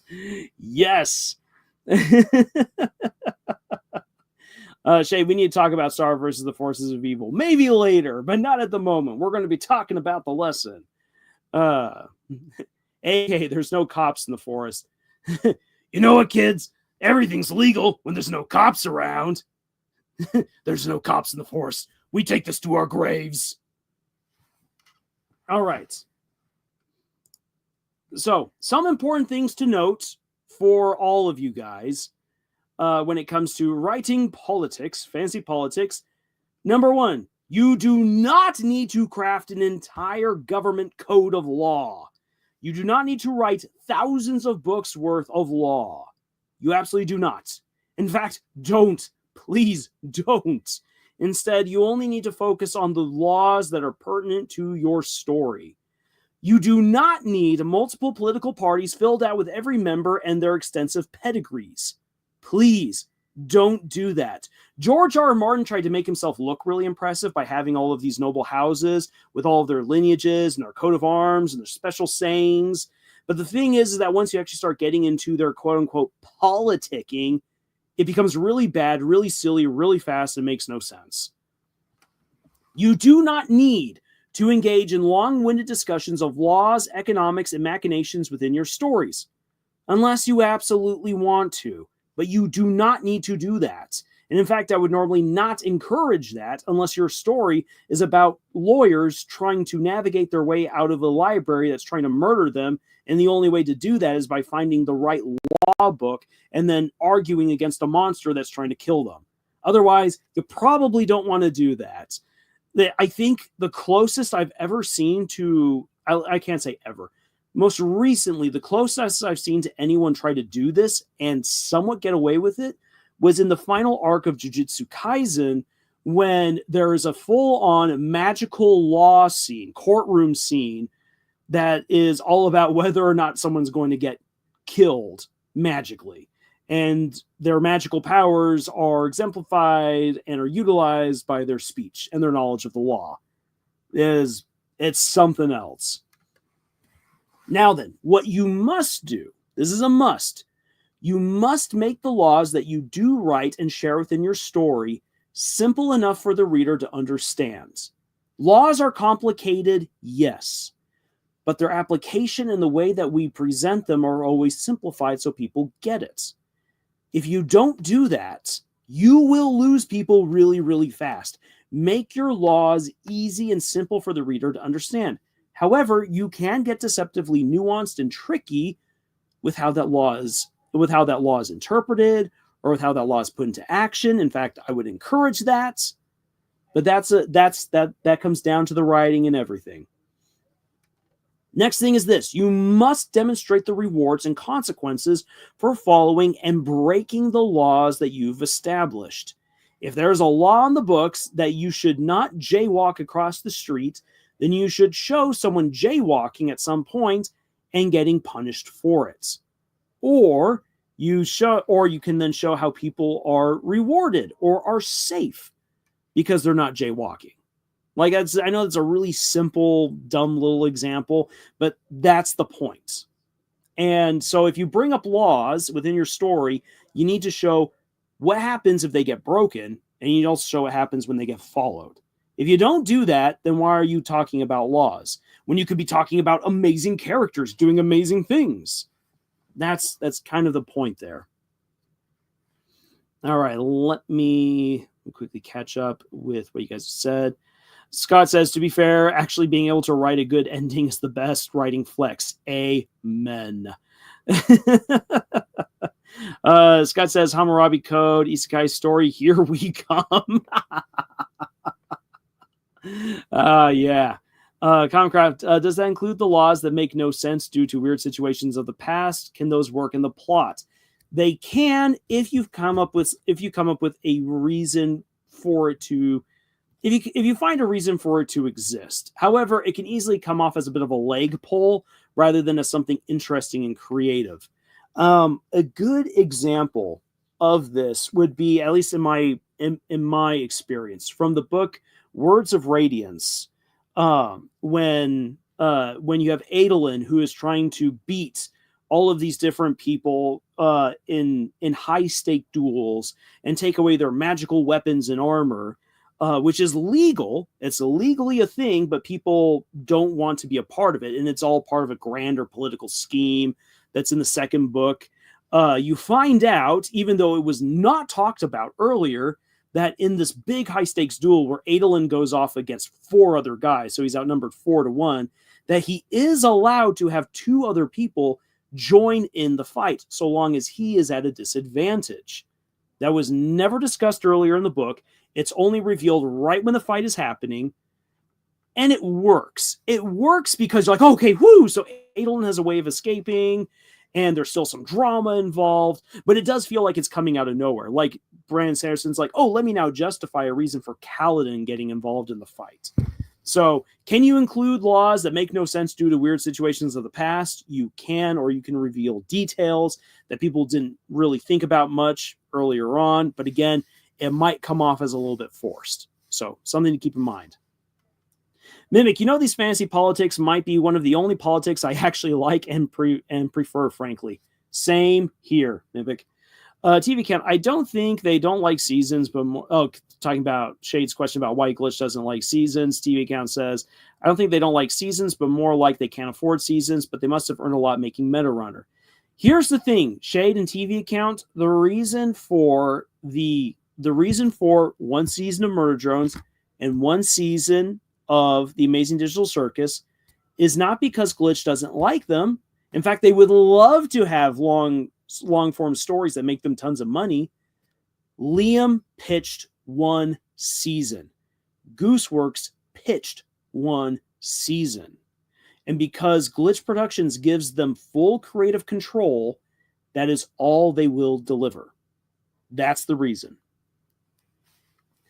Common Cross says, you make Jujutsu Kaisen sound like a completely different show rather than a magic system of willingly drawback in exchange for benefits. Well, that Common Craft, that is when you get into the final arc. It's a really weird sequence of chapters in the manga. It's going to be interesting to see how that gets animated and adapted. Shade says, I have a question about how the modern world will change if you have magic based on mythology or Koto religion in your hand. What I mean, if you became the protagonist of your own story, what will you do? Hey, that depends entirely on the kind of magic and the people that you're reacting with. It's a great question, and it's one you should write a story about, Shade. TV Count says, maybe Meta Runner was too ambitious for them, and since the other shows were meant to be collaborations rather than something that came from in-house. Well, you'd have to ask them, but again, as I said, I think that they would love to do multiple seasons, but Liam and Gooseworks only pitched one seasons to them. All right. Brother Brandon, politics are trash. He does not know how to write them. Really, Shade. Well, I will have a video for you eventually when I finally am able to wrap all of my brain and arms around Alethi politics, because it's something else. Whew, that is some crazy stuff. Hey, Arts is here. Sorry for the lateness. Hey, Arts, you came in right about the beginning of the lesson. You missed out on all of the wild speculation and talk about indie animation. I'm like it says, honestly, I have up to 4 seasons for my series, Marsdora, but I plan on having about 8. Okay, then. You've got the plan. You got the plan. Make sure you stick to the plan. Can Arcane be Can Arcane be an example with good policies or not? Because I have still not yet seen Arcane, I cannot answer that question, Hannah. Otherwise, I would. Dang, I'll have to rewind when the stream's over. Say please do, and I hope you enjoy those conversations there. But yeah, so these are some important points. Again, you don't need to craft an entire code of law for your stories. You do not need to get really deep into all of the different factions and all the different members, all their different pedigrees and all their different goals. Only what is necessary for your story to function. You do not need to engage in long-winded discussions of law, economics, and machinations within your story unless that is pertinent to the plots. Otherwise, it eats up way too much time. But you must make sure that you show people how your laws work, the ones that are important, and that they are simple. They need to be simple for people to understand. And you need to demonstrate what happens when you obey the law and what happens when you break the law. That is important. All right, so now then, let's define some terms. This is where I expect people to put their answers into the chat. I want to see some definitions for feudalism, sponsorship, regent, chancellor, court, and a battle of wits. Yes, a battle of wits. The reason why we need to have definitions for these terms is because once I dive into... Let me just quickly pop on over here to the next slide. When we actually dive into the book Beyonders, we are going to need to make sure that we are on the same page for all of those different terms, because that's going to help us to better understand the politics within this book. So, as you guys are writing out some definitions for feudalism, sponsorship, regent, chancellor, court, and battle of wits, I will quickly catch up with some of the stuff that you guys have written right here. Shade says, good example of rules in politics in China. Even if you're against your father, you cannot eliminate him. You need to respect him and take care of him. Even you hurt your own even if it hurts your own brothers. Oof. If you are not doing it, you will not become the emperor. You need to respect your parents is very important. Mimic. So what you're saying is that if Liam wanted to, he could have pitched for 10 seasons of Murder Drones, and Glitch would have been so kind and lend him a helping hand and support him because they're awesome. Yes, if Glitch believed that they could do 10 seasons. I think that if Liam had pitched, again, 2 seasons or a very long first season or a singular season, that they would have been absolutely okay with that. And I think that if someone can approach them with, hey, this is the story, this is how it's going to work, this is how we're going to sell it, and it can work for, like, let's say 3 seasons, and it's going to be a very strong 3 seasons. If someone can convince Glitch to do that, I guarantee Glitch will do it. Hannah says, do we have to research this? Hannah, I would recommend that you do. Because understanding these terms is very helpful, not just simply for understanding the story that we're going to get into tonight, but also for just understanding these things. Like, this can either be really good stuff for your own writing, or it can at least make sense of other things that happen, whether it be historical stuff that you then come across later on, uninformed commentary that people throw out there about what's happening in real world politics. It's amazing what you can learn by just simply having some good definitions.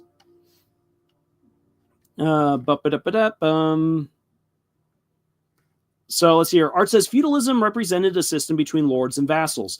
The lord would grant land and protection to the vassals in exchange for services. Yes. And an important thing to add to that is vassals also would have a lot of autonomy and power granted to them by their lord, or usually by their king. So the king would be like, hey, Duke so-and-so and Duke Sandwich. Duke so-and-so, I'm giving you so many lands. Duke Sandwich, I'm giving you the lands by the sea. I expect you guys to pay me well for those lands I've given you, and you will join me when I go to war, and in exchange, have fun. Just don't murder too many peasants. Shay says, if you want to get lost, not forget, even the same culture and religion, people can have different laws and interpretations. Like Muslims in Africa and Muslims in India will be different. Yes. Excellent real world example. And other example, some Muslims and Christian groups surprisingly accept magic. Yes, both Magic the Gathering or actual occult magical stuff. TV account says, help, I'm addicted to ZZZ. Why does this game draw me in like this? I don't know, man. I don't know. Commoncraft sponsorship. Receiving external help to start an exchange for some kind of expected benefit you will offer once you get properly started. Yes. Very important for that right there. I'm Omega's making character sheets. Oh, very good. Hannah says, Battle of Wits, a contest between 2 people or groups where intelligent and quick thinking are used to defeat an opponent rather than violence. Yes. Hannah says, wait, Battle of Wits is literally just chess. Exactly. Commoncraft says, Regent, rules instead of another ruler for one reason or another. Yes, the Regent is the one who takes over the government when the person who is meant to be in charge, usually the king, cannot be there for whatever reason. The Regent steps in. That is going to be very important for this setup that I'm going to be introducing you guys to in Beyonders. So we've got our definition for Battle of Wits. We have a definition for feudalism. We have now 2 definitions for sponsorship. Sponsorship includes being the sponsor or financial backer of a person or entity. You will get certain says in exchange for sponsoring said person or entity. Yes. Say sponsoring someone may sound like they're just being very charitable, but sponsorship actually means that you are giving someone money, backing, or political protection in exchange for them owing you favors. Whether those favors be money or doing something that you want them to do later on, providing protection, whatever it is. Sponsorship goes both ways. I take a quick drink of water. Common Croft says, court, a group of minor political figures that are under a major political figure. All right, we're going to sit on that one a little bit right there because you've set the stage for us, Common Craft, and I have more to expand on when we talk about what a court is. Shade says, like, if you want to make a story in ancient China and in time of philosophies and debate about law, you need to do about this stuff. Yes, you should know about this stuff. And I'll use that as a quick plug-in. Watch the Apothecary Diaries. It's an amazing show, definitely worth the watch. And Scott and I are doing our weekly reviews of that. And if you would like to get your own illustrated frog, courtesy of Camille herself, then comment with the correct number of frogs hidden in each review that we do, and you will be able to claim your own frog. Shade has already gotten a frog, as well as I'm Omega. So we got two people here on our live stream who already have frogs in their name, and there will be plenty more frogs up for grabs. Conquer says, I was working almost blind when trying to remember the definition of court. LOL, sorry for not being as precise as the other two I said. I know, that's absolutely fine. So we've got feudalism, sponsorship, regent, court, battle of wits. We are simply missing chancellor. Chancellor. Chancellor Palpatine, you are under arrest. Yes. What are the charges? I am the Senate.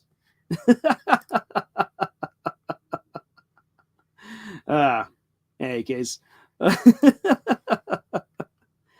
Art says, to clarify, do you need to comment on each video the number of frogs to qualify for the specific frog? No. So what you need to do is just for that video, you comment with the correct number of frogs. First person to comment with the correct number of frogs wins the frog. If someone has already won a frog, they can't win another frog. So that way it leaves it open for way more people. There will be 24 episodes, and we also had a lead up video. So that means that there are 25 frogs up for grabs. And 2 of those 25 frogs have already been claimed. So all you just need to do is comment on that video with the correct number of frogs. If you get it right first, you get a frog. If you get it wrong, there's always the next video to try to get a frog. Or you can try to comment again and get the right number of frogs before someone else comments with the correct number. Shade says, feudalism is a European system of land control. A peasant worked the land didn't take the result of it, and board for work of another lord bigger than him. Eventually, we have a king. Simple. But it's not just European. Like, we normally think of the Europeans for it because they are the ones who really exemplify it. However, also, the Japanese had their own version of feudalism. The Chinese had their own variation of feudalism. The Vietnamese had their own variation of feudalism. There are African tribes who had their own variation of feudalism. And also, even at the along the way, even the Ottoman Empire had its own take of feudalism. However, it was nowhere near as regimented or as blatantly oppressive as it was over in Western Europe. And that's because of the laws and practices embedded within the Ottoman Empire. And the same for the Chinese. Japanese, if you were to take the Japanese and the Europeans in terms of feudalism and put them side by side, other than their outward appearance, it was basically the same system. Hannah says, I can't write Chancellor because this font is so difficult to read. Yeah, I'm sorry. I did choose a really wonky font right there for Chancellor. Scott says, have you seen some of the frogs Camille has drawn? It's a mix of hilarious, spooky, and epic. Yes, it is. In fact, actually, I'm going to quickly pop on over to see if Camille has dropped some of the new frogs in the folder. our folder of frogs real quick. Oh, yeah. Yeah, we got some more frogs. Oh, that radish frog is so freaking cute. And we got the cowboy frog. I know you guys can't see this, but those are frogs that are up for grabs. Radish frog, cowboy frog. We also then have haunting frog. And then we also have a frog who's wanted for tax evasion. Oh, this is brilliant. All right, so Hannah, Chancellor, a senior or legal officer. All right, very good. Okay, so thank you guys for taking the time to write out those definitions. So usually, let me just quickly add a little bit then here to Chancellor and to court. Chancellors are usually the most important, are usually one of the top ranking officials within any government. As Mivik actually says right here, a person in a position of the highest or high rank, especially in a government or university. If there's a chancellor, there's usually no one higher than a chancellor unless it's a co-ruler like a president, prime minister, or monarch. Chancellors are normally very, very high on the totem pole, if not the highest. And then when we talk about a court, so a court is definitely where the more minor nobility comes under the leadership of the higher nobles. But there's a little bit more nuance to it than just that.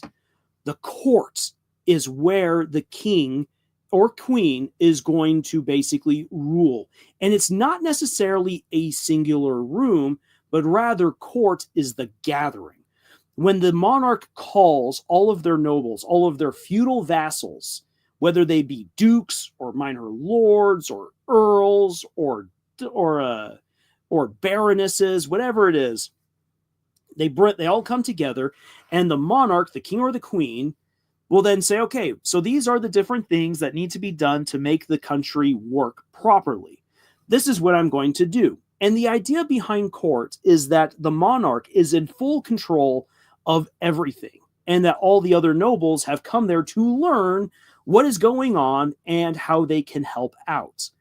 Here's where politicking, though, really comes on in, because the king or the queen is meant to be in complete control, but the lesser nobles, when they're at court, get together in their little cliques or their own alliances, where they then can band together their power and either counter the monarch, give comfort to the monarch, or challenge the monarch and say, we like your idea of taxation, but what if you brought it down a couple of percentages? Oh, we would love to go to war, but what's in it for us? Stuff like that. Court is where the laws and everything are confirmed.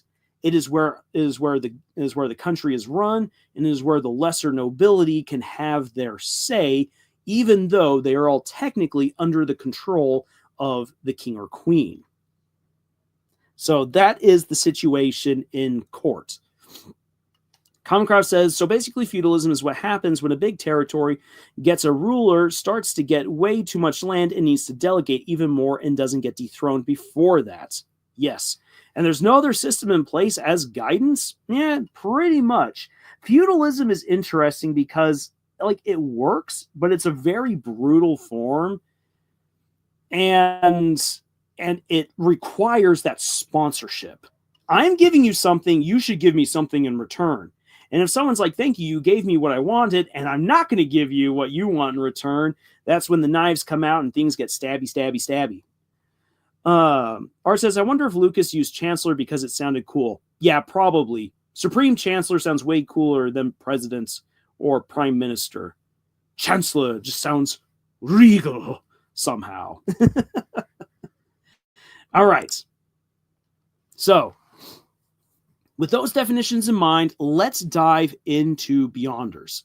I'm going to tell you guys a little bit about this story, about its main character, Jason, and then I'm going to tie this into the political realm that Brandon Mull, the author of this book series, gets into.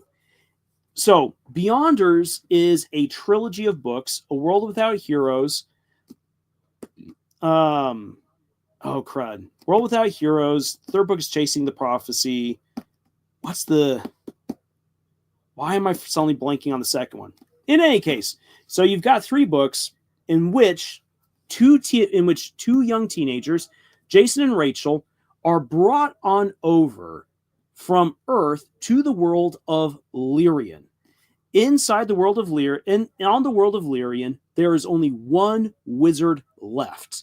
All the other wizards have either been killed or have been exiled off the planet. But Maldor, the guy who you see right here on your screen, is the last wizard, and he is trying to conquer the entire world.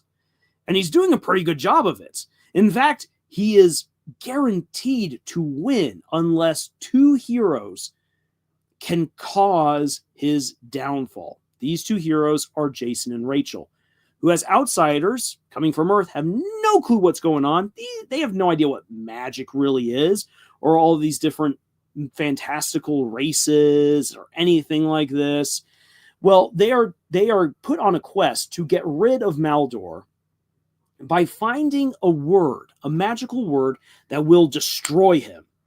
As you find out, Maldor was the student to a very powerful wizard who realized that his students might try to one day destroy him.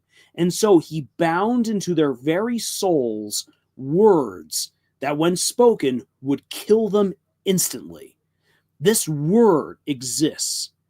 However, Maldor has made sure that people cannot say the word in his presence. And so the key to defeating him is not only to discover the word, but find a way of getting Maldor to believe that you don't have the word. So that way you can say it to his face and kill him. That is the quest that these 2 kids are put on. And so, yay, that's a whole lot. This is a dark fantasy series made for kids. So it's nowhere near as graphic as stuff like A Song of Ice and Fire or the Stormlight Archive. However, at the same time, this gets really intense. Like, if you're paying attention to what Brandon Mull's writing, there's some really, really intense, graphic, violent scenes. There are moments of true existential horror in these books.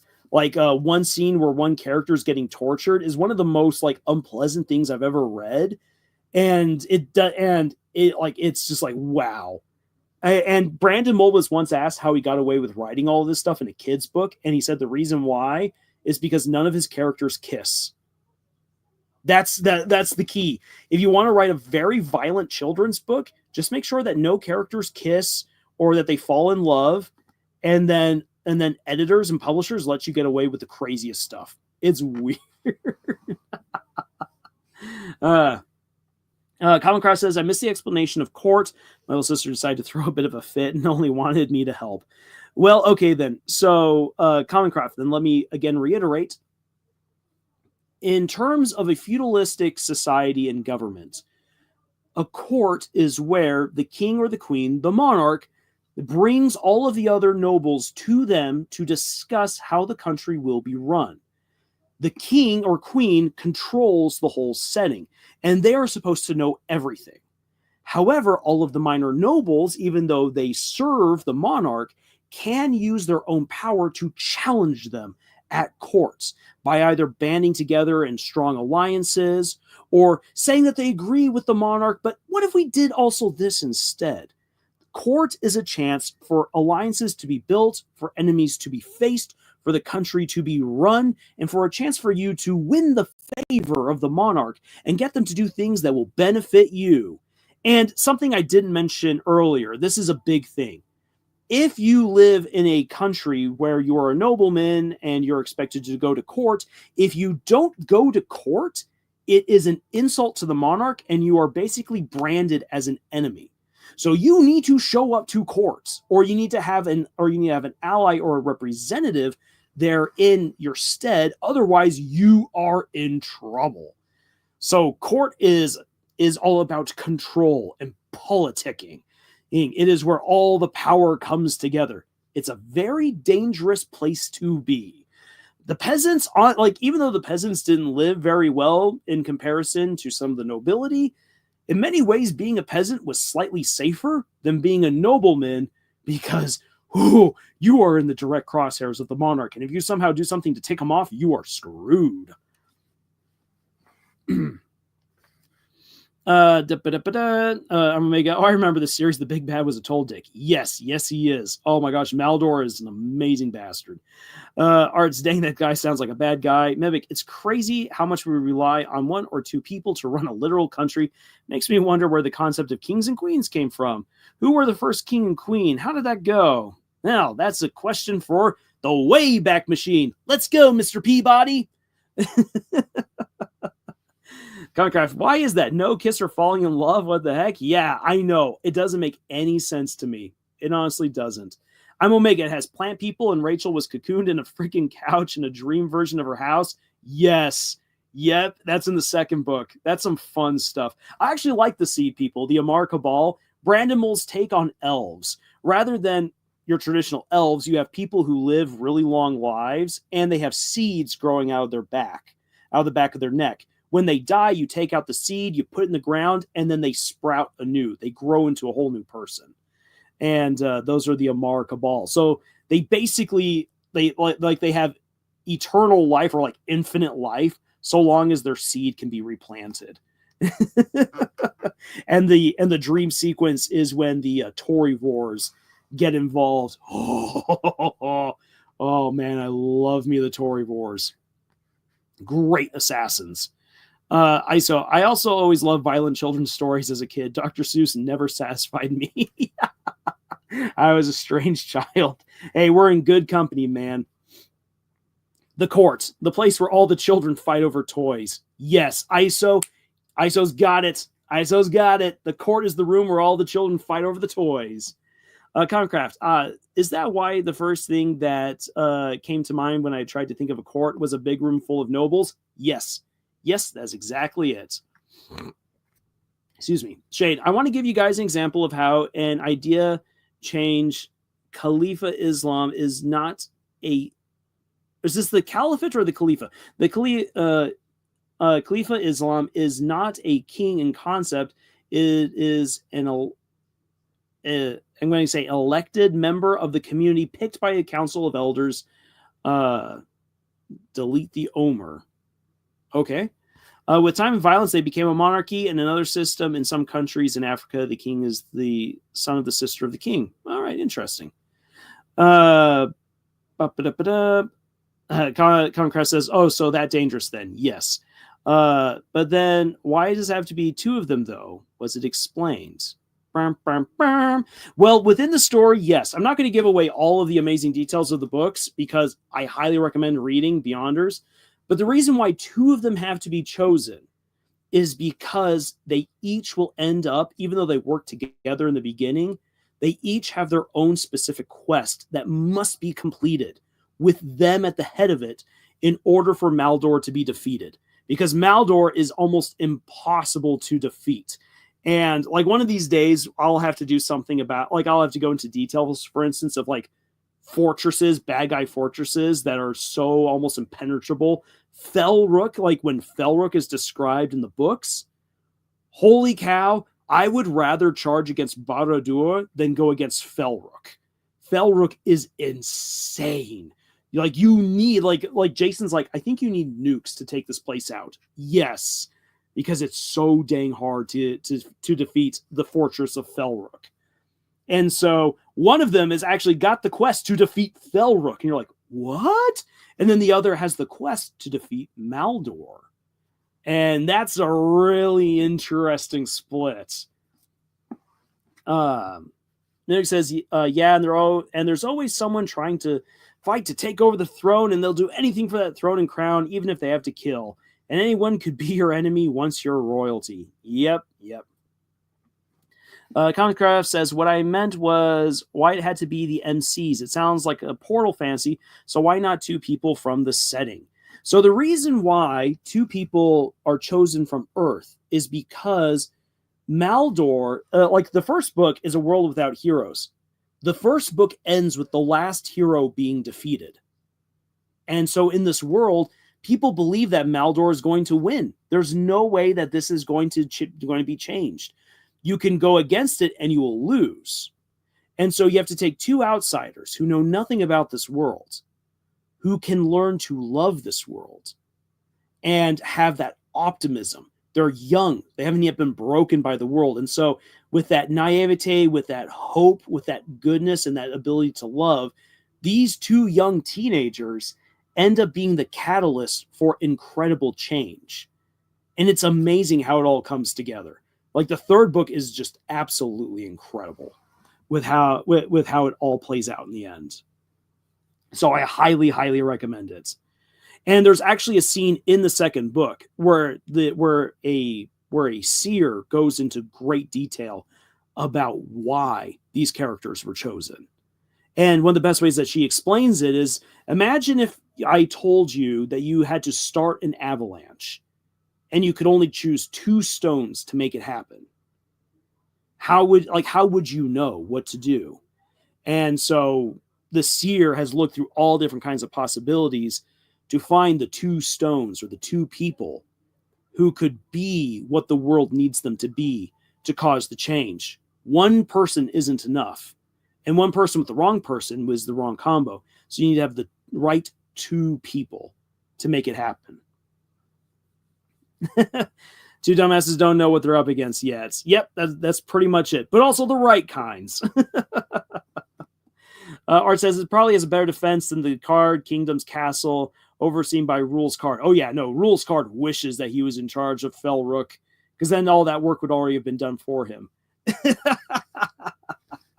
Now then, let me introduce you guys to the Kingdom of Lyrian, which I know doesn't exactly show up very big here on your guys' screen unless you blow up your own screen really big, like let's say you're on a computer.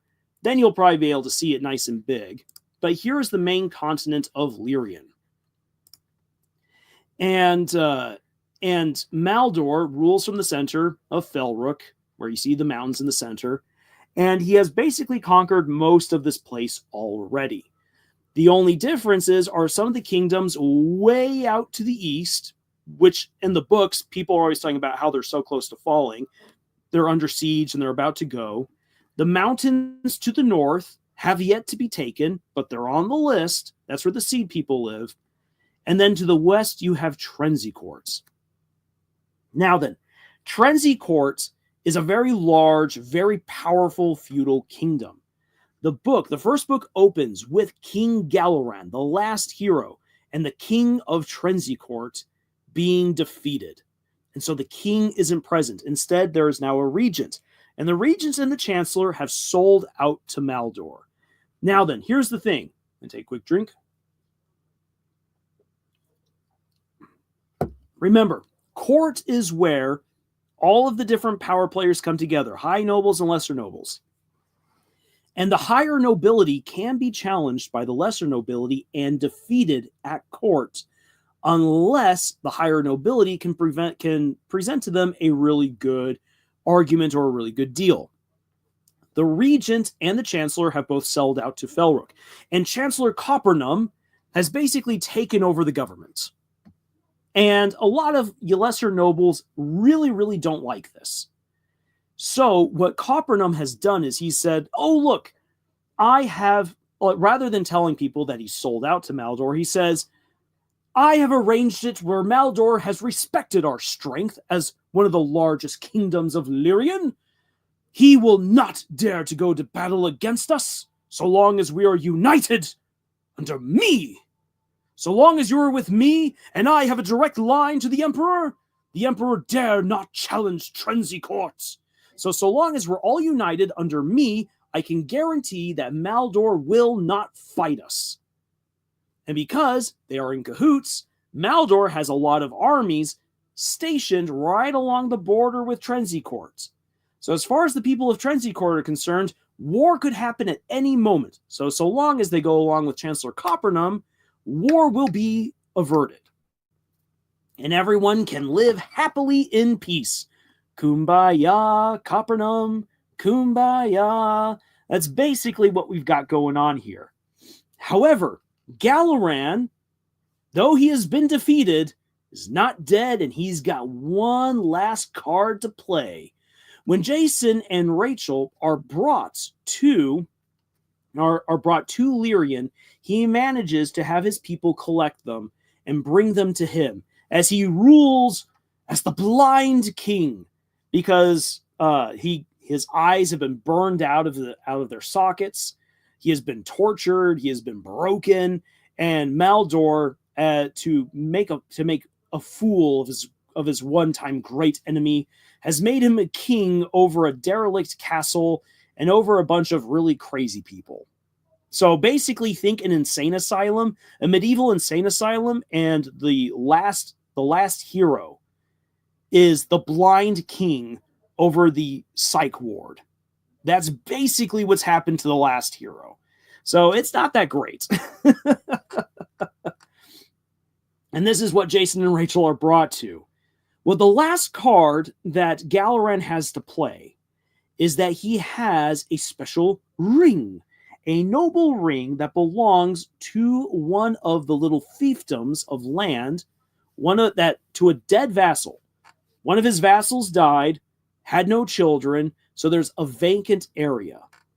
And Galaran bequeaths that title to Jason and makes him a lord. The Lord of Caberton, which is an absolute awful... Like, throughout the books, everyone's always laughing about how Caberton is like the worst place ever. So Jason gets to be the lord of the worst place in the kingdom. Whoop-de-doo. But that's going to be important because even though he's a minor nobleman of the worst spit of land, this means that he can now enter Trenzy courts and get involved in some really interesting politics, all in order to find the word that will allow him to destroy Maldor. So that is where we then get into the book. But first, let me quickly catch up with some of the stuff you guys have posted right here. Mimic says, and don't even get me started on the insane drama between the concubines and the king. It's even crazier than Stan Twitter itself. Oh, yes. Ooh, never get the concubines angry. It's one of the difficulties of having a harem that most anime skips over. Shade says, dumb fantasy, but I'm special and love this world. Going on my own adventures, the dream of every child. Also children owned for the minds of the cold. On the cold. Common Craft says, so basically you are the ruler, now our last hope. Crap, we have no hope left. Becomes ruler, first decree, I can give up. Second decree, I give up. Yeah, that's kind of what Maldor wants. Wants the blind King Galaran to go through. Yeah, sounds like a real desperate situation. Honestly, the medieval times in its entirety was an insane asylum. That's a great way of putting it, Mimic. Commoncraft, you practically just talked about how being a noble can be considered worse than a peasant due to Ranger. Then talk about how that teenager became a noble. Yes. Or due to danger. Yeah, that's basically it. Like, if Jason's life already wasn't the worst because he got... So here's the thing. In order for him to get to Lyrian, he gets swallowed by a hippo. No Truck-kun. Truck-kun doesn't come to hit this guy. Instead, he gets swallowed alive by a hippo and arrives in Lyrian. So he gets swallowed by a hippo. He gets brought into the psych ward by the blind king. He gets made a noble and told he's got to go on a quest to defeat the evil emperor that no one has yet been able to defeat by assembling a magical word and somehow convincing the said evil emperor wizard that he doesn't have the word, so that way he can say it to the man's face and kill him. It's basically like, here, take the One Ring to Mordor, just with more steps to it. So, Jason's quest, again, to assemble the magical word that will destroy the evil wizard, and part of the word, according to Galaran, is in the lore vault at the heart of Trenzy Court. This is a place that's set aside for the king and the chancellor, or the regent when the king is absent, and the kingdom's wealth of knowledge and history are all sealed there, along with part of the magical word that will destroy the emperor. Now, without King Galaran there, Jason has to become chancellor in order to get inside the room or somehow become the best thief that the world of Lyrian has ever seen. Since it's slightly easier to become the Chancellor, Jason must beat the corrupt Chancellor Copernum in a battle of wits in order to steal his position. So this is where the road to politicking begins. Comcast says, no wonder he was screwed at the beginning. He got the wrong bus to his isekai power fantasy. The more you talk, the more what I just wrote sounds more true to me. Yes, you're getting the right idea. Now then, I got this little cool image right here. Mistborn. This is actually a little bit of an AU image. This doesn't happen canonically. Of what had happened if Vin had showed up in her Mistborn suit to one of the to one of the balls and just threw everything into chaos. Well, that's the kind of chaos that our poor lad Jason's about to get into. So this is where taking notes is going to be important, because I'm going to be reading now from some of the book, not just simply summarizing things, because I want to kind of get into the fun of this story, of the politics. So let's see how Brandon Mole writes politics. I've kind of summarized stuff, but let's actually get into the nuts and bolts of what this guy wrote. And so I will continue to have Will of the Wisp be my little background as we go here. All right, so a little bit of background as to again, like what exactly is going on here within Trenzy Court. As they're talking with one of their traveling companions, Farron, he explains that one of the people, the first sponsor that they're going to get is Nicholas. Old Nicholas. He's a fallen nobleman. His family was heavily favored by Galaran, but once Galaran failed to return from his quests, the aristocracy turned on his favorite pets. If you want Nicholas Dangler, you'll need to inquire around the Flea Bed, the poor district near Southgate. People in Trenzy Court don't like Galaran? Jason asked. The people? Farron asked. Oh, the people adore him. There was never a more popular prince, and his disappearance has lionized him, turned him into a myth. It's the current aristocracy who despises him. Never openly, mind you. They tried to spread rumors to undermine his memory, and they have studiously ruined those who were once his staunchest supporters. So Nicholas Dangler is one of those people who has been destroyed by the aristocracy. He tried to defeat Chancellor Copernum in a battle of wits, but lost all of his lands and his titles. And he also lost his legs. So that puts him into a really bad situation where which Jason and Rachel then find him in, where he's no longer the great nobleman who would have been a great asset to them, but rather he's now an invalid, devoid of all influence and title, but he does have money and some connections. So this is where this is where we then get some more of the grand picture as they start talking with Nicholas. So this is about almost halfway through the first book. All right. So Galaran was the last of the royal heirs to disappear, Nicholas said. The regent Dolan of Vesarnet rules in the place of the king. For years, the nobles have desired to formally crown Dolan, but the people still believe the royal line survives in hiding, and the nobles fear a revolt. Would the regent let us into the lore vault? Rachel asked. Never, Nicholas spat. Dolan would hunt you as ardently as Maldor if he knew of your quest, and the chancellor, a man called Copernum, is even more treacherous. Although officially Trenzy Court remains a free kingdom, our regent, our chancellor, and virtually all of our nobility have quietly brokered deals with the emperor. They pay him tribute, and they obey his secret commands, which explains why Trenzy Court remains untouched while battles rage in the east. Just you wait. After the great kingdoms of Kadara falls, Our aristocracy will hand Trenzycourt over to Maldor without an ounce of blood spilled. Won't the people rebel? Jason asked. Possibly, Nicholas conceded, which explains why Trenzycourt is not already another of Maldor's fiefdoms. The nobles placate the populace by assuring them that our neutrality will shield us from conflict, that we have sufficient respect from the Emperor to forever remain independent, so long as we do not openly defy him. But you have your doubts, Rachel said. Maldor's ambitions know no limits, Nicholas assured her. He plans wisely, fighting one battle at a time. He does not want Trenzycourt involved as he conquers the remainder of the continent. Aside from the 7 Vales of the Amar Cabal, our kingdom boasts the best defenses in Lyrian. Taking Trenzycourt by force would be an arduous task, even for the vast armies of the Emperor. Should we elect to oppose him, we could raise a mighty host.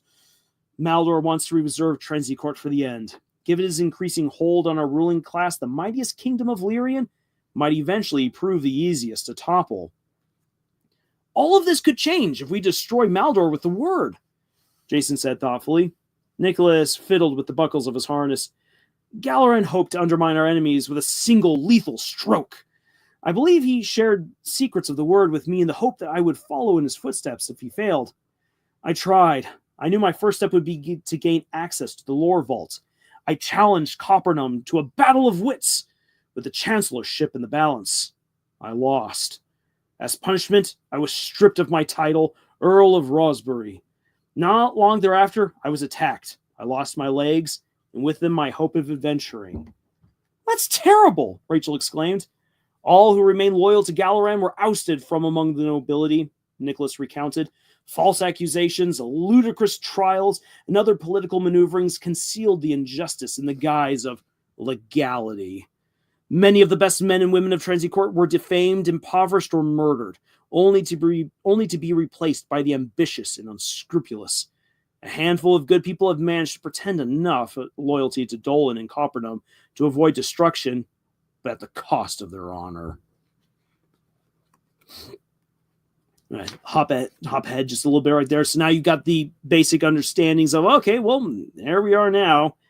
Trenzycourt is kind of in a bad place, and you can challenge the Chancellor to a battle of wits. But if you lose, oh boy, you lose your title, and you might also lose your legs or something else. It's not exactly all that great. So, the office of Chancellor is more vulnerable than the vault, Nicholas conceded, but not by much. Since ancient times, any nobleman of Trenzycourt may challenge the Chancellor to a battle of wits. The rule helps ensure that the cleverest nobleman will serve as chief advisor to the king. I'm Lord of Caberton, Jason said. Would that qualify me? Caberton lies in shambles. Nicholas chuckled. But yes, if your title was recognized as authentic, you would be qualified to challenge Coppernum for the Chancellorship, but be forewarned, he has been challenged thrice and never defeated. There is no end to his cunning. How does the contest work? Rachel asked. The challenger poses 3 questions. After the Chancellor answers each question, the challenger can attempt to supply a superior response. If any of the Chancellor's responses are judged superior, he becomes the new Chancellor. If not, the challenger forfeits his title and property to the Chancellor. So if you lose, Jason said, you lose big. None know the consequences better than I do, Nicholas sighed. Considering the risk, few have the boldness to issue a challenge for the Chancellorship. The office is normally appointed by the king. This seems like our only way into the vault, Jason said. At least in my case, all I have to risk is a title nobody would want. Nicholas grinned. Nothing would delight me more than to see Coppernum humbled. It will not be easy. First, you must get Dolan to recognize your claim to Caberton. The ring that Galaran gave you is authentic, and it should serve as sufficient evidence, unless they bring forward false witnesses to label you as a thief. The second trick will be to actually defeat Coppernum. Perhaps you know some unfathomable riddle from the beyond? I'll have to think about it, Jason said. Oh, I know some riddles, Rachel added. The question would have to be exquisite, Nicholas said. Coppernum has held his office so long for good reason. He is as keen as they come. Who judges the contest? Rachel asked. Dolan, Nicholas said. His word will be final. If there is room for doubt, he will side with Coppernum, but if you clearly provide a superior answer, he will name you victor. Dolan knows that Coppernum wields the real power in Trenzy Court. I believe Dolan would gladly demote him if he could do so without blame. How do I establish my claim as Lord of Caberton? Jason asked. You will need an audience with the regent. Nicholas sniffed and tugged absently at his strap. You must not breathe a word about challenging Coppernum for the chancellorship. Save that surprise for after your claim has been acknowledged. It would help if you found a sponsor. Nicholas bowed his head and thought. Could you sponsor him? Rachel asked. My sponsorship would only harm his cause, Nicholas said. In fact, it should not be made public that the two of you came here for advice. If we were linked as conspirators, it would end badly for all of us. We must end this conversation soon, and you should not return. Does anyone know we're here? Jason asked. Spies infest Trenzy Court, Nicholas spat. You must treat every person you meet as a potential traitor. Plenty of professional spies make a comfortable living in this town, not to mention the legions of casual busybodies eager to sell a secret as soon as they hear it. Do you think spies saw us coming in here? Rachel asked. Absolutely, Nicholas affirmed. My alley is under constant observation. The Watchers may not know your identities, but they know you are here. You will leave with crossbows. My models set the standard for all of Lyrian. The weapons may suffice as a legitimate reason for newcomers to Trenzy Court to pay me a visit. So, already right here, some interesting details. As we will learn, Nicholas will sponsor Jason financially, but he must gain an actual political sponsor in order to actually be accepted then before the regents. So this guy's got some steps. Things aren't necessarily going very easily for him, but Nicholas does have a way to gain a sponsor. Your final stop after the shops will be the Upturned Goblet, Nicholas continued. The proprietor is named Tedril. If he likes you, he could get you in front of the regent. The Upturned Goblet is the finest establishment in Trenzy Court. The exorbitant prices allow for only the rich and powerful to dine or sleep there. Unknown travelers rarely cross the threshold. Tedril will investigate you. If he believes you are legitimate, he will help you. If he smells a fraud, his bad opinion could ruin you. How do I smell right? Jason asked. Tedril savors the smell of gold and silver. Nicholas chuckled. Yet it will require more than riches to win his good opinion. Tell him that you are descended from an old family who lost their holdings, and that you are looking to establish yourself as heir to Caberton. There are several such families, so don't get specific. Let him wonder. Show him the ring. Tell him Galloran gave it to you, but tell it with a wink. Tell him you're an old friend of Bartley of Wershon. Who? A turncoat who neglected his family and sold his honor to preserve his place at court. A big, friendly fool. Bartley roars when sober and thunders when drunk. He rarely comes to town, but he spends like a sailor when he does. He has a soft spot for the downtrodden, so Tedra will believe the connection. Then what? Jason asked. Rent a room. Let Tedril set the price, and don't bargain. I'll give you plenty. Then go gamble. Several nobles gamble at the Upturned Goblet, but be friendly. Lose lots of money. You will quickly find friends. Get one or two of your newfound friends to sponsor you at court. Hopefully this will be enough to convince the regent to acknowledge your title. And what about the competition? Jason asked. Challenge the Chancellor within a week after you received your title, Nicholas said. A novice attempting to navigate the politics of the upper class in Trenzy Court will not survive for long. Do you know a question that might stump him? Rachel asked. If I could stump him, I would not have lost my title. You must be able to prove the correctness of your answer, and it must not be some trivial trick like asking how many fingers you're holding up behind your back. You'll need a question the other man could answer, and your superior response must be verifiable. Like a riddle? Jason said. Or a fact? What if I ask him to name the first syllable in the word that could destroy Maldor? Rocking in his hardness, Nicholas let out a violent burst of laughter. It would almost be worth it to see the looks on all their faces.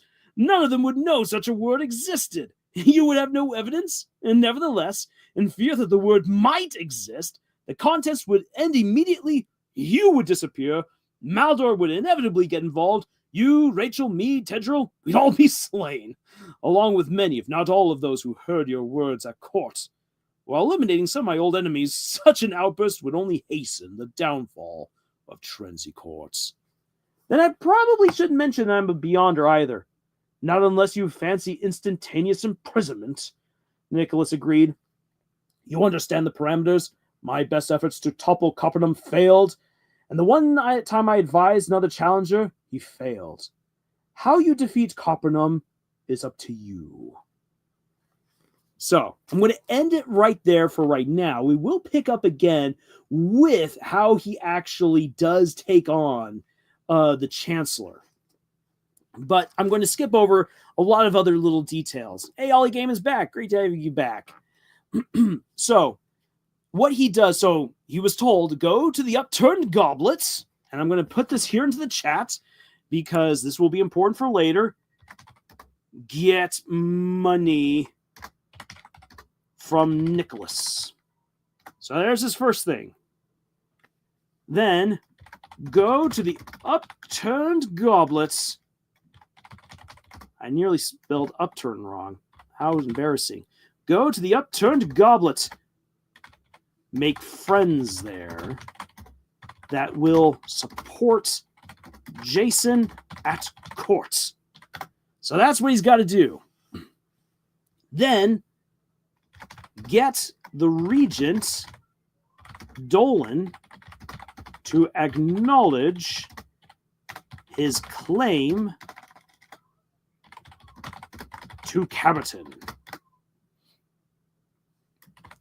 After a week, challenge Coppernum to a battle of wits, or else he's likely to get imprisoned or killed. So that's that's right now the route that our little hero Jason has got to go on. It's a wee bit intense for a 13-year-old. And he gets 3 tries. 3 tries to defeat Coppernum, the Chancellor. So, I'm going to hop back on over here. So now then, quickly based off of what I have read to you guys thus far, I want to hear your answers to these questions. How does Terrace Court's government function? What are the rules? That should be rules. There's a typo right there. What are the rules we do know? And what are the dangers for a novice like Jason? I want to see you guys put out your answers to those questions there in the chat. So that way, again, we're all kind of on the same page. So we can move on to the Battle of Wits, which I'm very excited to get to. And it gives me a chance to take another drink of water. Because, holy cow, 2.5 hours. This is going to be another one of those long ones. But here we are. I hope you guys are having a good time. I know at least I'm having a good time talking about fantasy politics and all that good jazz. Also, having had the chance to talk a little bit about what Glitch is up to, I do promise that I will have out my retrospective of the previous year out as soon as possible. I'm also working on the last installment for That Time I Married a Goddess, and then I'm going to get on to that video of looking at indie animation versus Hollywood versus Japanese anime, and how this influences the larger storytelling landscape that we now currently find ourselves in. So lots to go over. All right. So Shane says the danger is overly trusting and not controlling your money. Yes. In this case, the control of your money is to spend freely, spend like a sailor, make friends with that money, But don't get overly trusting because everyone is a potential traitor. Very good. I'm Omega. I remember there being a prison where the people are addicted to berry pies. Oh, I'm Omega's talking about something from later on in the book. Oh my gosh. Yeah, what is the name? What is the name of that place again? Let me quickly pop on over to it. And after why, let's see here. The Eternal Feast is what you get invited on over to at Harthenham. Harthenham is the name of the prison where you get addicted to berry pies. Holy crud, it is one of the most disturbing places in any story. Like, George R. R. Martin has written some really disgusting stuff. He has never written anything as existentially awful as Harthenham in Beyonders. The Eternal Feast of Harthenham is demented. And again, this is a kid's book. He got away with writing it because there's no kissing. Yes, and the Deltarune Birdly video. I will be getting to that. And still waiting for the Deltarune run. Yeah, I will be doing that as well. Time to get my battle on. Come across this, Terrace Court's government highly values intellect and quick thinking, as well as being ruthless to those who can't meet those standards. Terrace Court's high culture is go all in or don't go at all. Yeah, pretty much. That's a good way of summing it up right there. So we definitely know that so we definitely understand the dangers. The dangers that Jason's got to go through. So there's money, you got to go in or not at all. They highly value people of great intellect. They are ruthless. This is the politicking. This is what people do in between the rules. But so far, really, in all of that discussion of the politics, what was the one actual rule that they really talked about? Like, there was possibilities, but what was the one rule, the one law that we've so far heard? And Commoncraft got really close to it. But I'm looking for exactly the one rule that they did actually discuss. Exactly. The Battle of Wits. The Battle of Wits is the only law that we've so far gotten in this book. At least from the segment that I read for you guys. And even throughout that entire chapter, that's the only law, is the Battle of Wits. So this is an example of, again, how you want to keep things simple for your readers. You don't need to write everything. You just need to write what the characters and the readers need to know. I'm pretty certain that Brandon Mole has plenty of other ideas about how Terrace Court works, but rather than exploring the entire iceberg, if you will, instead we only look at the important things that we need to know. So, and basically, what is Terrace Court's government? If we think back to the definitions that you guys did earlier, what could we call Terrace Court in terms of a government? Again, I do want you guys to answer this, because just like as a good teacher should do, if you just simply spoon feed people the answers, it just goes in one ear and out the answer. In one ear and out the other. Woo! 2.5 hours. This is what it does to you. It makes you get tongue-tied and say stupid things. Shade says, protect your reputation and your image. Yes, that is big in all kinds of politicking, whether it be real or fantastical. Protect your reputation, because because without your reputation, all you have left is speculation, and speculation can only take you so far.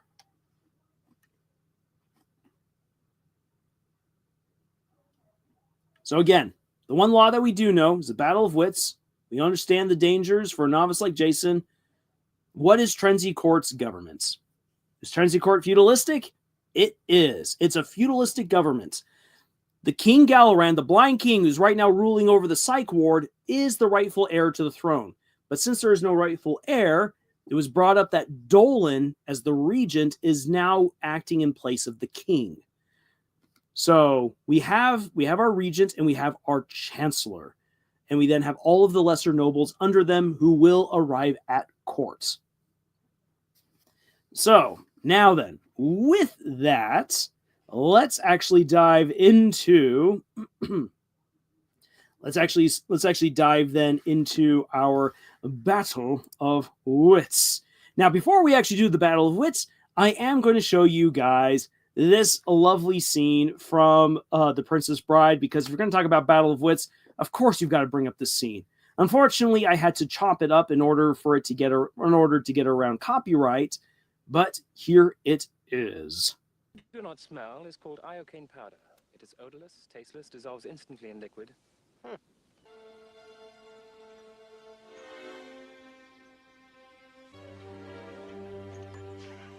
Where is the poison? The battle of wits has begun. It ends when you decide and we both drink and find out who is right and who is dead. Are you the sort of man who would put the poison into his own goblet? I'm not a great fool, so I can clearly not choose the wine in front of you. Now, a clever man would put the poison into his own goblet, because he would know that only a great fool would reach for what he was given. But you must have known I was not a great fool. You would have counted on it, so I can clearly not choose the wine in front of me. Trying to trick me into giving away something. Because iocane comes from Australia, as everyone knows. And Australia is entirely peopled with criminals, so I can clearly not choose the wine in front of you. You made your decision then? Not remotely. Where was I? Australia. Yes, Australia. And you must have suspected I would have known the powder's origin, so I can clearly not choose the wine in front of me. Truly, you have a dizzying intellect. Wait till I get going! You've beaten my giant, which means you're exceptionally strong, so I can clearly not choose the wine in front of you. You're stalling now. But you've also bested my Spaniard, which means you must have studied, so I can clearly not choose the wine in front of me. You've given everything away. I know where the poison is. Then make your choice. What in the world can that be? What? I saw something. No matter. And he got cocky. Oh, yes, he absolutely First, did. Let's drink. Me from my glass, and you from yours.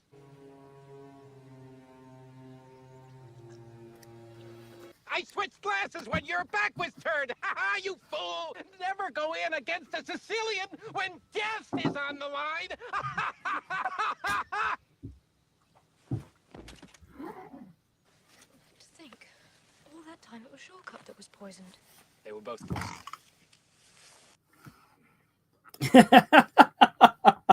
Oh man, I freaking love the Princess Bride. That is, there are few movies in this world that get close to perfection. If perfection is something that can even be achieved, The Princess Bride is one of those few that's right on up there.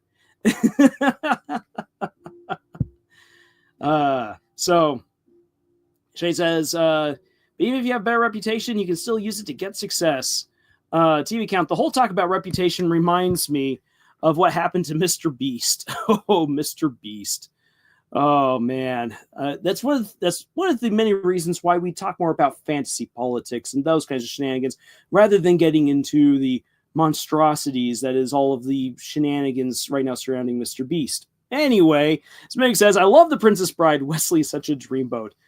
The casting for this movie was just absolutely amazing, on all ends. And I recently read something about the actor who played Vicini. The guy's like, never go in against a Sicilian when death is on the line. How he actually thought that, oh crud, why am I suddenly forgetting the name of the other actor? Really, really hilarious guy. Danny DeVito. Danny DeVito was actually first in line for the job, but he had a scheduling conflict. And so he didn't feel like he was ever really right for the part. But honestly, I can't imagine Danny DeVito delivering that scene any better. Like, this actor was amazing. It was perfect. So let's then get into the Battle of Wits. Return back to Will of the Wisp for the backgrounds as I then get here into into the Battle of Wits. So Jason comes on in. He is recognized. He's got his buddies from gambling who say that they support him, and he's there. And so the regent says, "Hold forth your right hand." Jason complied. "Sound the tone!" A hollow metal tube, like a giant chime, hung from a chain off to one side of the throne. A man dressed like a soldier struck the long tube with a hammer, producing a deep, penetrating tone. Jason could feel his teeth vibrating. The ring on his finger began to glow, as did one of the regent's rings. Glancing around the room, Jason observed many of the other rings glowing, including a ring on Bartley's hand. The tone dwindled and the light faded from the rings. "Who bequeathed this title to you?" the regent asked. "My father, who received the title from Galaran." Courtiers leaned together, whispering soundlessly. "While he lived," the regent said, "Galaran bestowed many titles.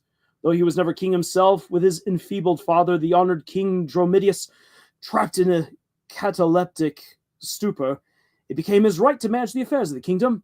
Yet I do not recall him bequeathing the title of Capitan once that line failed. It happened 12 years ago. Galaran granted the title to my father in prison. He passed it to me." The regent nodded. 12 years ago, Galaran had ventured abroad. Since he never returned, he could well have granted a title in the field without many knowing it.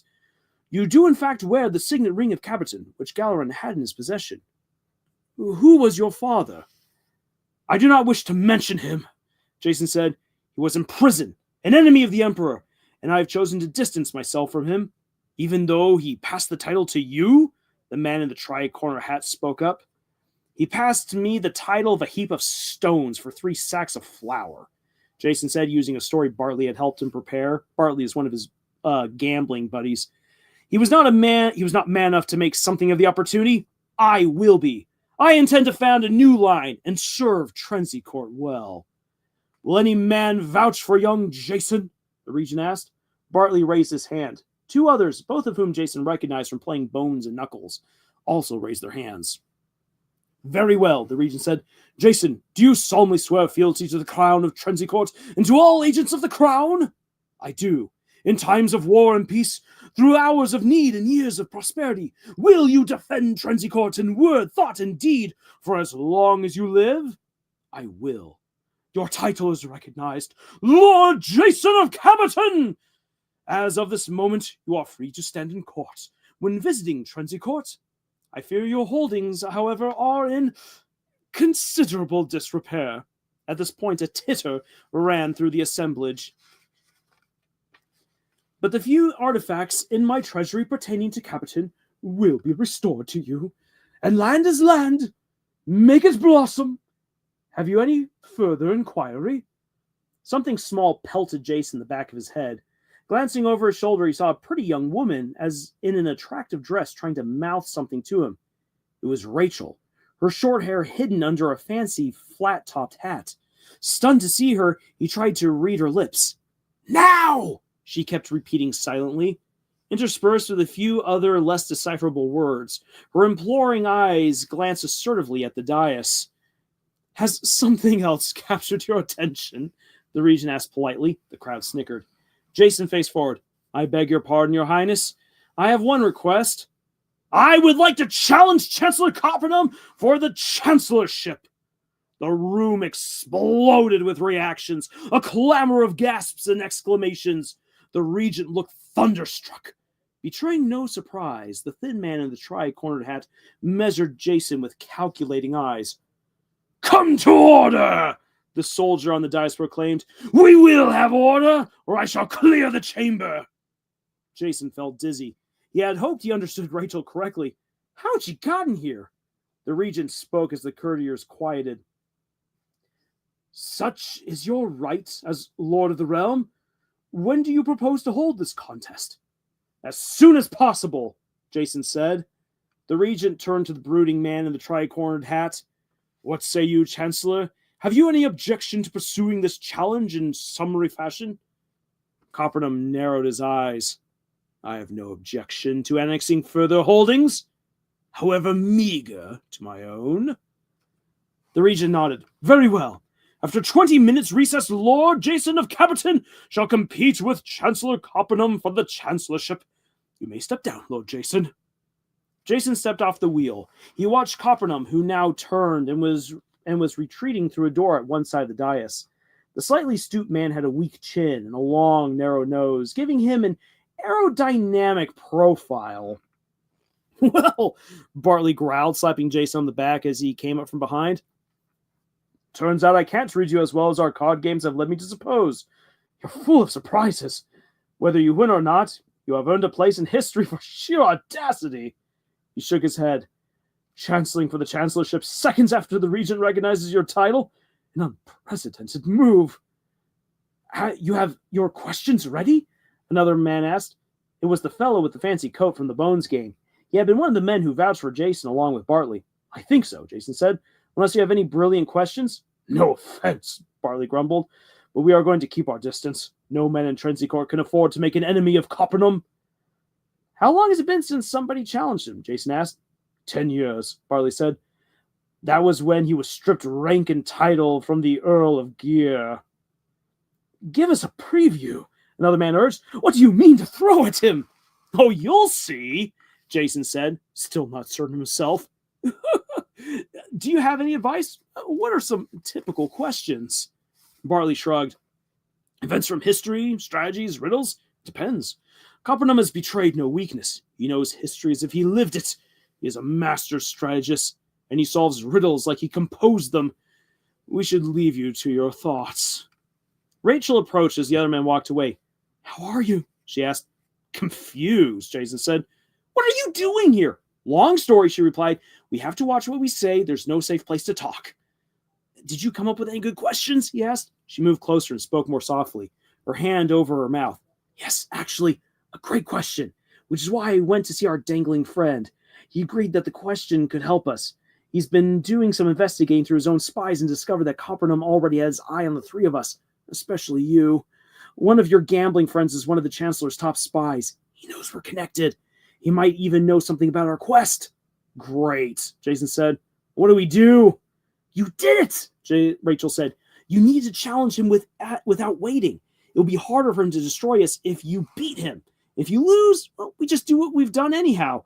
Escape Trencycourt immediately. She handed him an envelope. What's this? Jason said. Open it when the contest starts. She said, it has some questions. Why wait?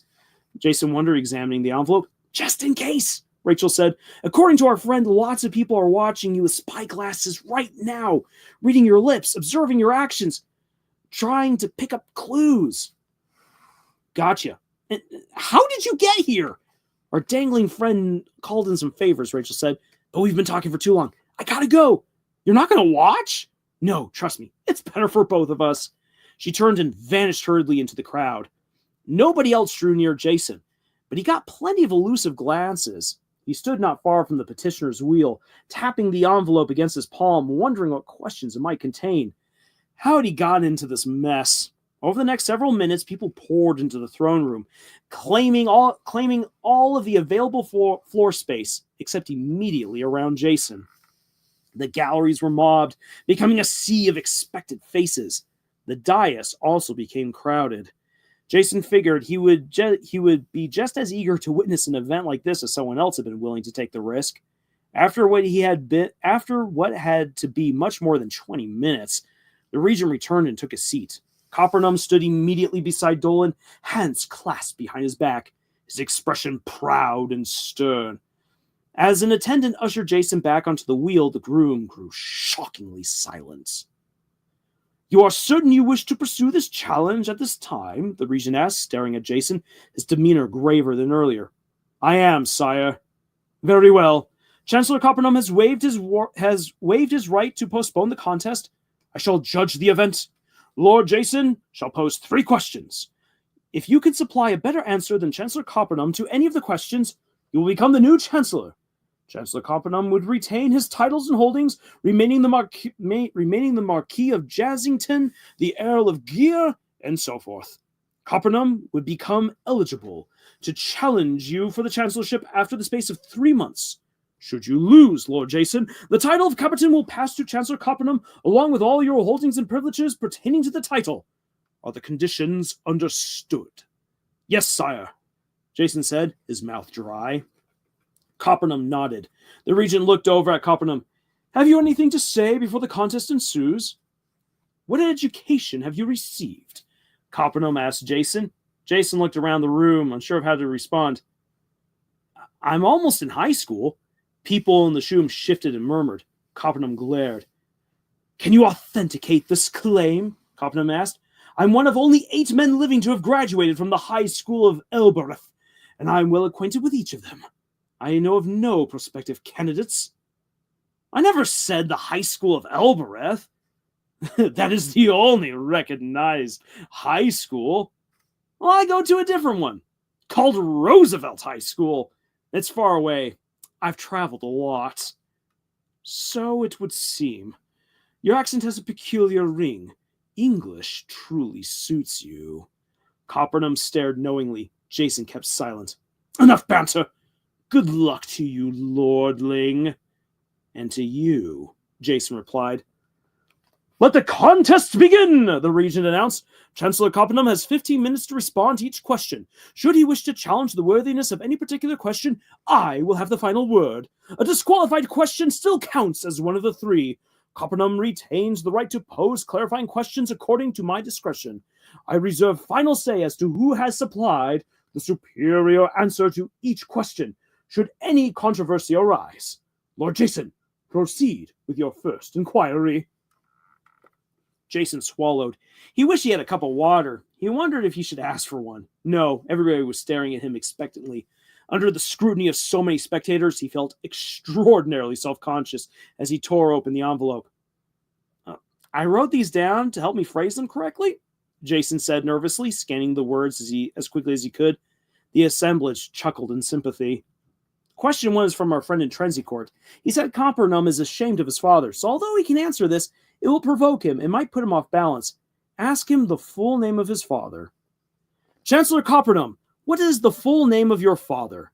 Coppenham's nostrils flared, his lip twitching toward a sneer. Is that the full question? The regent asked. Yes, sire. The regent signaled to a man who overturned a large hourglass. Come now, lordling, Coppenham condescended. Tell me you are merely jesting. You do not result the renown of Roosevelt High School with an inane question such as this. Will the following question investigate my hat size? The answer is no mystery. Bredonus Keplin Dunscript Graconium the 9th. The regent looked to Jason. What? The lore master? Jason asked. At the repository of learning? Coppenham's gaze became predatory. For an instant, hate flickered in his eyes. Then his expression relaxed. Perhaps his name is as I stated. Any rebuttal? The regent asked. I have nothing to add, Jason stated. Coppenham takes the first question, the regent declared. The assemblage applauded. Apparently, you do not fully comprehend the situation into which you have ensnarled yourself, Coppenham said. Because of your youth and your newness to Trenzycourt, I extend the opportunity to withdraw. I am under no demands to extend such a courtesy, but you may do so if you wish. What say you? Jason stood frozen. After the message from Rachel, he worried that if he stepped down, Coppenham would arrest him or something. He had to see this through. That was my remedial question, Jason said. The crowd laughed. Even the regent had to place his hand over his mouth before ordering the room to silence. Your second question? The regent prompted. Jason glanced down at the note from Rachel. Question 2 is the awesome one I came up with. Ask Coppenham about the words above the inside of the lore vault. He should have no idea this is connected to the word, and no reason to withhold an honest answer. Grinning, Jason cleared his throat. Inside the lore vault, there is an inscription above the door. From left to right, what is written there? Is that the complete question? The regent asked. Yes. The regent waved a hand and the second hourglass was overturned. Chancellor Coppenham fixed Jason with a grim stare. All condescension had departed. He seemed both suspicious and wary. The searching gaze continued for a long moment. Jason tried to keep his expression neutral. This is a peculiar inquiring, lordling, the Chancellor finally said. I will grant you that much. Are you suggesting you've been inside the lore vault? Sudden panic gripped Jason. If Coppenham suspected Jason could not answer the question himself, he might refrain from responding or give a false answer. My father disgraced us, but I come from an ancient family, Jason said simply. Speculative murmurs rippled through the room. Scowling thoughtfully, Coppernam turned to the regent. Should I respond to this question in private? I see no harm responding here. Those words are not specifically secret. Very well, Coppernam said. The words are Elom bec nori fex fera sut copus hostrum.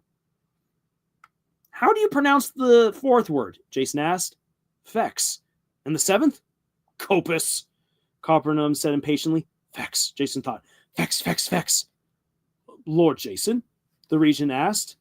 I have nothing to add, Jason said. And then here in the book, you get to see the layout of the syllables for the word. So far, he has A, fex, N, or 3 of the syllables for the word. The second question also goes to Chancellor Coppernam, the regent proclaimed. Applause followed. Coppernam smiled smugly. Enjoy your moment of notoriety, lordling, Coppernam said. Unless your third question is considerably less sophomoric than the first 2, this will be the final time you stand inside this castle. Your final question, Lord Jason, the regent said.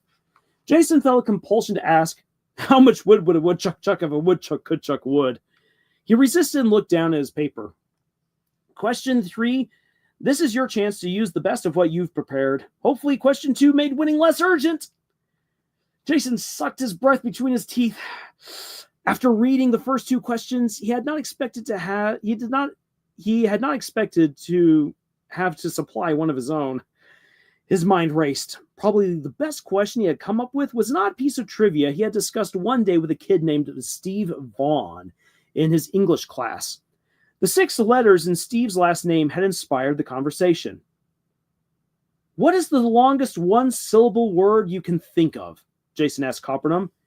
Is that the entire question? The regent confirmed. It is. A third hourglass was overturned.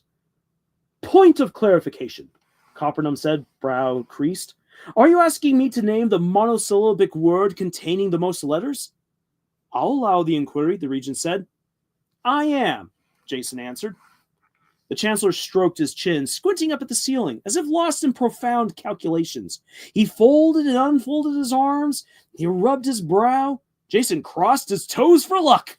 It appeared the chancellor had never considered the question, which meant he had a chance. Ever since the conversation with Steve, Jason had noticed whenever he came across a long one-syllable word, the word he had in mind, if not the longest, was pretty close. The chancellor stared darkly at the floor, then looked up, leering. I have your answer.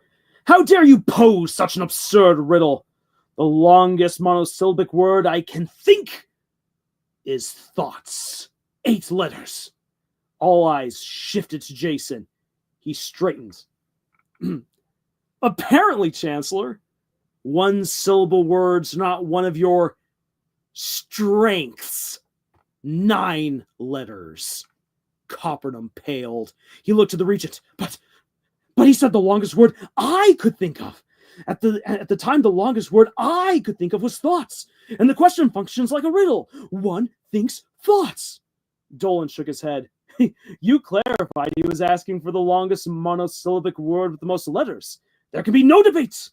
Lord Jason of Caperton has supplied the superior answer. Effective immediately, he is the new chancellor.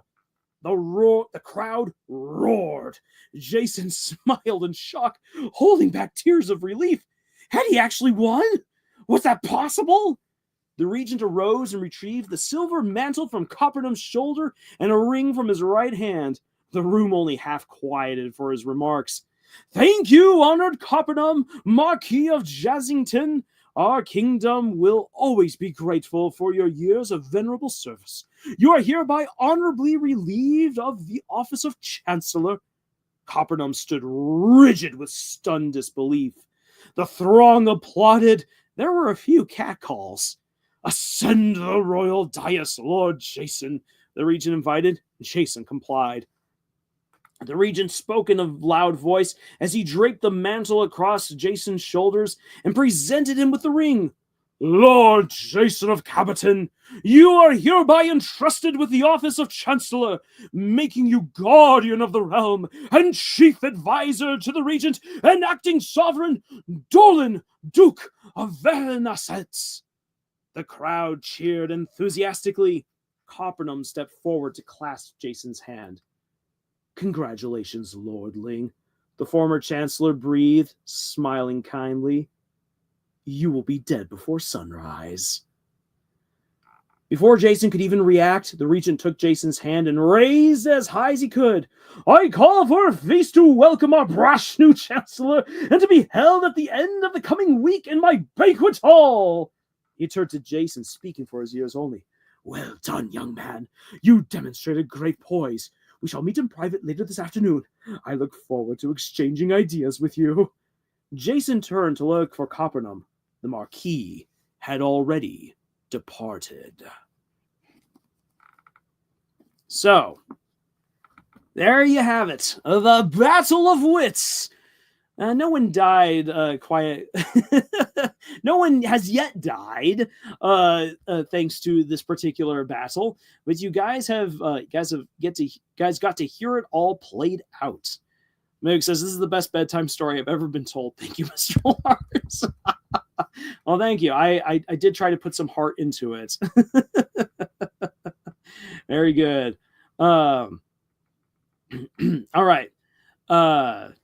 So let's see. Wow, what a scene. It is pretty good. And that's just one really fun moment throughout like the first book, and the entire series is chock full of some really, really incredible moments. Like, ooh, it's good. I highly, highly recommend checking out Beyonders. So really quick right here, I said the Common Craft mentioned earlier, I never watched Princess Bride before, but knew about the scene, but only the ending. It reminded me of how I played ninja battles in Club Penkim as a child, literally rock, paper, scissors with elements. It felt weird to see my younger self on the guy that died. Oof. Oh, that's bad. And Shay says, ReZero, if you need inspiration for the main character, Subaru has the power of return of death, the average person who against the supernatural people and creatures. Yeah, it's pretty awesome. And also pretty awful, his return by death. It says, that's crazy. Shay says, I need to read it. Yes. This, again, I highly, highly recommend Beyonders. The very first book, Beyonders, A World Without Heroes by Brandon Mole. All right, so there you have it. Now to hop back on over to our slideshow and lesson. Now then, let's map this out. How did we get to the point where Jason won? Now then, we can look at all of the various events, and there's tons of different things that led him here. But the thing is, I want to talk about the political maneuverings. What are, according to you guys, the political moves that get Jason from just simply isekai guy who got swallowed by a hippo to become the Chancellor of Trenzycourt? What are the things that we can observe, the actual laws and politicking that happened, so that way we can then use that as a template to help us kind of reverse engineer a little bit and then create some of our own political scenes. This is where we will. This is kind of the last big moment here. The last big step in our lesson is the better way of putting it. Medieval Squid Game will be crazy. Yeah, that would be pretty horrifying. Actually, the first D&D movie, the really bad one, does have actually a pretty neat thieves game. But yeah, so I want to hear from you guys. You can do it point by point as you can recall it. What is the politicking that gets us to the chancellorship? So Comcraft says he got himself allies that vouched for his lordship. Yes, that is the sponsorship that we are looking for. And unfortunately for these guys who are sponsoring him, they don't really get to collect on that because of events that happen in the next chapter almost immediately. Woo boy. Copernum tries to make good on his threats. So making allies is one of the is obviously a very important part of the politicking. uh, overly specific of law. Every Mikakal detail is used, and all the Machiavellian tricks are used. Then create a plausible story that justified why he had the lordship despite no one knowing about it. Okay, very good. So Jason has to get himself sponsors. He has to know all of the details about this one law that he's going to use to his advantage, which is the Battle of Wits. And he has to then create a plausible story that is justified, that's justifiable, even though no one else knows about it. So this is also getting a little bit there into the weeds. Politicking is in many ways spinning a good yarn. It's not just simply, oh, don't cross the road and you won't get arrested. Woohoo. Well, that's super easy. No, there's some rule. There's some stories in there. Why should you not cross the road? Because the chicken on the other end might eat you. But I don't see a chicken. Oh, you don't now. But because we don't want people to get eaten by the chicken, this is why we arrest people who jaywalk. Making eye is important, but sometimes it's good to be viewed as an outsider. So yes, so he is he's obviously positioned as an outsider who's trying to make his way on in with sponsors. He knows the law that he's going to use to try to overcome Chancellor Coppernum. He's made his alliances. He's made the challenge right away, making a big spectacle. The Chancellor would not want to reject while giving him no chance to prepare fully. Exactly. So now then, what I want you guys to think about in terms of the politicking, and this is where a lot of novice authors unfortunately start falling apart, is that everything that you guys are right now describing, other than the Battle of Wits law, none of this is actual law. This is just how people act within the boundaries of one really silly law. And granted, if you're paying really close attention to some of the stuff that I was reading, you might have picked up on other laws that are actually in that scene, but they're not really hammered home, such as like who can actually stand on the dais, the banging of the chime, the fact that a soldier can clear out the entire court if it gets too rowdy. There's certain rules that still apply. But otherwise, most of this is what the characters are saying, what they're doing. And that is politics. These are the rules, these are the laws. How do I act knowing that these rules and laws are in place for my benefits? And again, thinking about kids in a toy room, let's say there's a box full of Legos, and you've got 3 kids that really, really want to play with these Legos. Those 3 kids could play together and have fun building stuff together and coming up with stories. Or one kid could say, no, I want to have all the Legos for myself, and has to find a way of somehow getting all those Legos. The rules say that they should share and not fight, so the kid has to find a way to get all those Legos without it being discovered that they're a thief or being a bully. Or 2 kids could say, well, we're sharing the Legos between each other, but we don't like this 3rd kid, and try to find a way of getting rid of the 3rd kid. That's politics right there. The rules are you got to share. And here's the Legos that you guys got to share.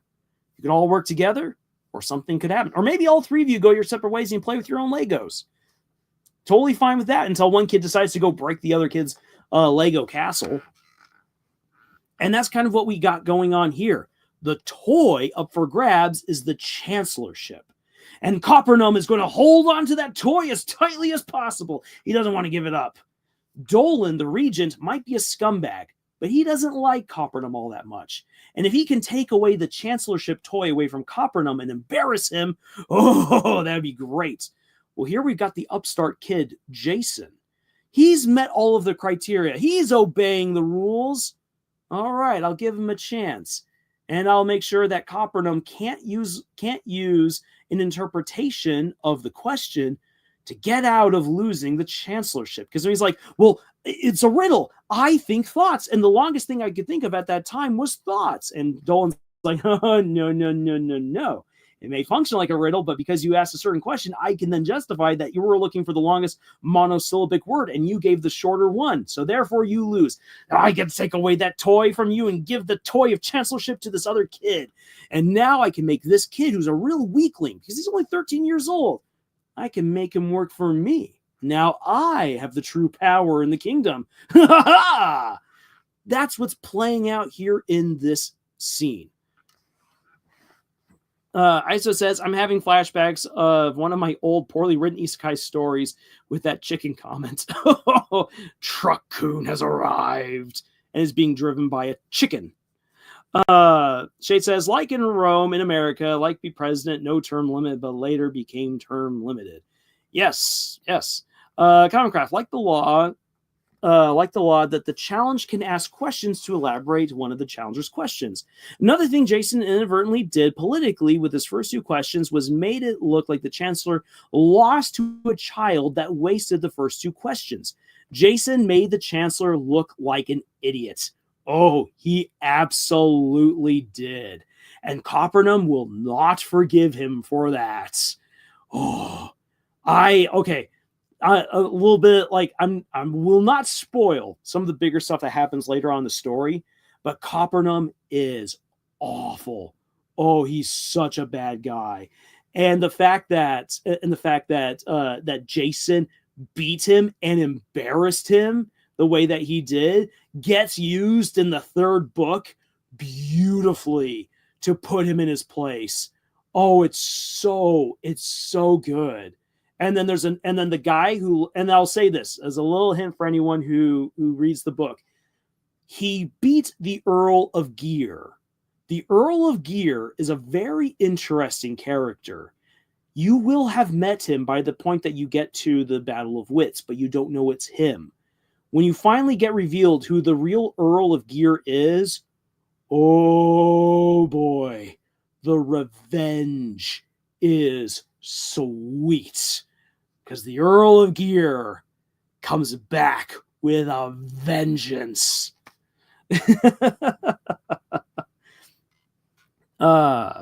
Shay says, another example, Islamic caliph supposed to have power and control, but like in Japan, military leaders, specifically slave soldiers, take over and use him, but still need to show respect to him. Yes, very good, very good. Yeah. Politicking can take on all different kinds of forms. Fantasy can give us some good inspiration. History can also give us some really great inspiration into some interesting dynamics of political power. So Jason, to once again go through this, Jason gets a sponsorship first through Nicholas in terms of money, but he gets the political backing and sponsorship from people like Bartley and his gambling friends who bring him to court. There, he must verify with the real ring and a false story how he became Lord of Caberton. And there, he has to challenge the Chancellor immediately before he gets into any trouble and set the Chancellor off balance, bring him into the very legal Battle of Wits, and there beat him to become the Chancellor. And that is how we get here. And now again, in terms of laws and everything, like the only things that we know about actual like law that's been explained, as Shade said, like in tons of detail, is the Battle of Wits and how that works. We understand that you need a sponsorship and the region has to acknowledge you and you need to have the ring. Okay, very, very basic stuff. Brandon Mull did not need to write an entire book of laws to make that scene make sense. He kept it simple, and the characters go through the process of playing politics and obeying the rules. And so that's how this works. That's politicking. Kids in a room with rules, playing with toys. How do they play? How do they get together? Do they not? That's politicking. Commoncraft says, if Jason planned to keep the Chancellor position, he would have so many people looking up to him politically. Going from virtually nothing to Chancellor in less than a single evening is legend worthy. Oh, it absolutely is. Oh, and him becoming Chancellor also, like, even though he has to leave Trenzy Court pretty soon after this, because he is Chancellor of Trenzy Court and never renounces, at least in this book, his holding over that position, that sets him up for one of my favorite chapters in this entire book, which is when he goes to Hearthenham, the Eternal Feast, the really, really creepy place, and he challenges a guy to a duel.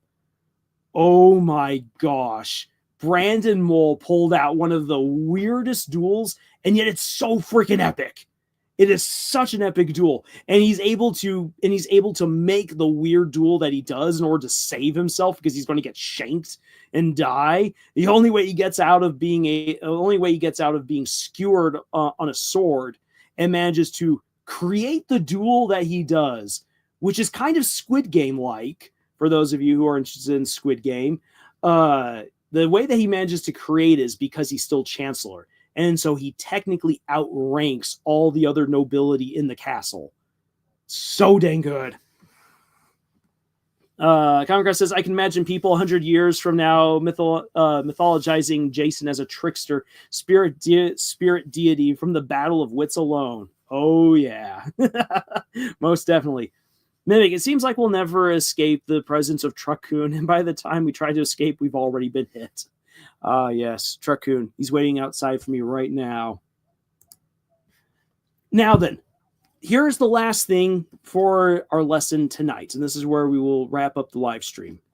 Reverse engineer and make it your own. So taking your notes, the answers, and details from the Beyonders book that we've covered tonight, how might you start crafting your own fantasy, government, and politics? And to that end, I want to ask you guys this question right here. So, because again, court can run however you want. Politics can be basically whatever you want. The rules can also be whatever you want. Here's the thing. What would be a rule in your fantasy world that must be followed at courts? So right there in the chat, that's the question. What would be a rule in your fantasy world that must be followed at courts? And already one of the things I would put in, at least for me, and this is kind of being a little bit cheeky, but this would be interesting to see actually done. Here's an example of a rule. Weekly, the different political factions must engage in complement duels. The first person to run out of nice things to say loses.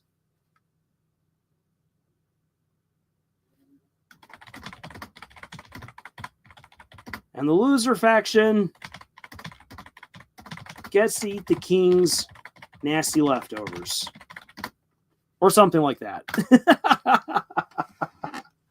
Now, what exactly is the purpose behind this? Well, this is to try to keep things at court civil.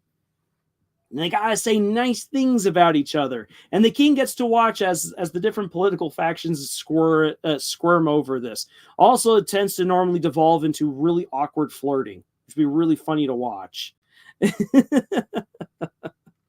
Shade says, all the people in court must dance for Viking, and the king is selected from a death game, chosen by the poor and the best people in the kingdom. All right, so there we got one of our laws right there. I like it.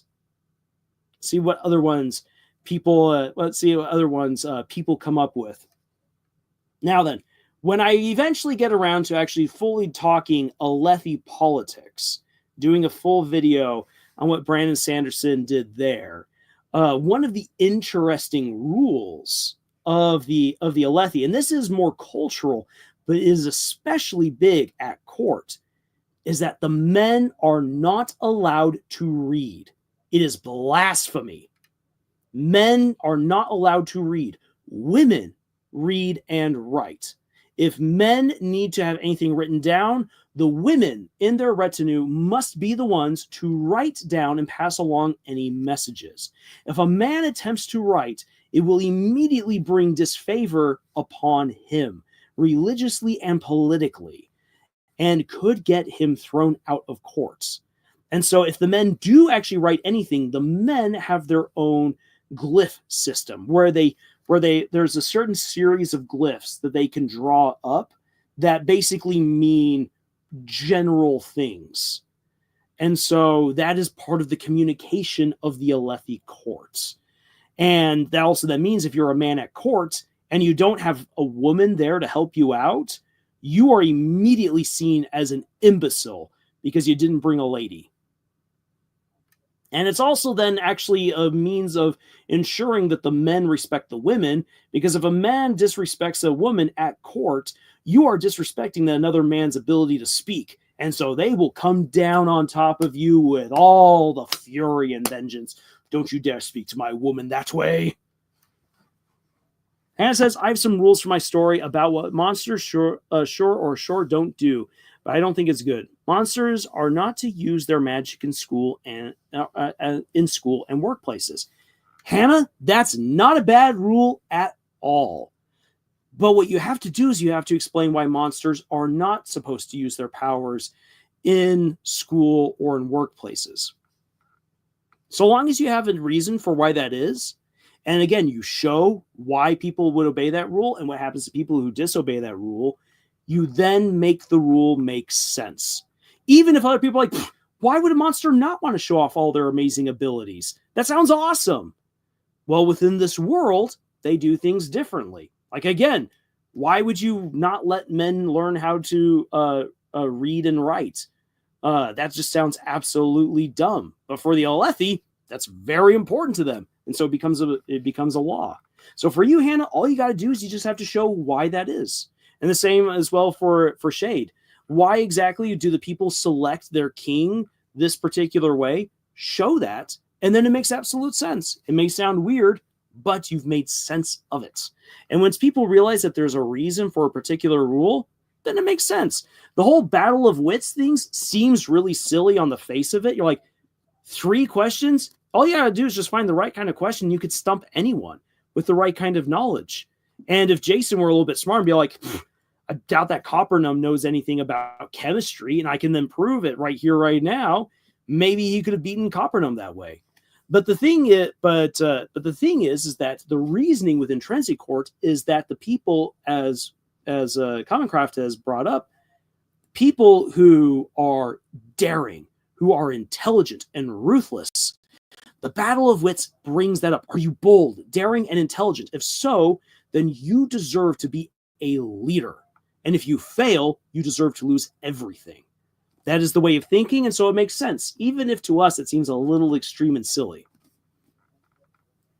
Shade says, I'll give an example of an idea in the reason why they cannot use it in school and work, because humans have a high chance of dying feeling monster magic. Okay, in one situation, that could be the case, if that's what Hannah's writing. Reason, the king is selected from a death game is the scholars and the religious leaders in the great philosophy debate chose this method. And the first conqueror and unit of the continents was winner. All right.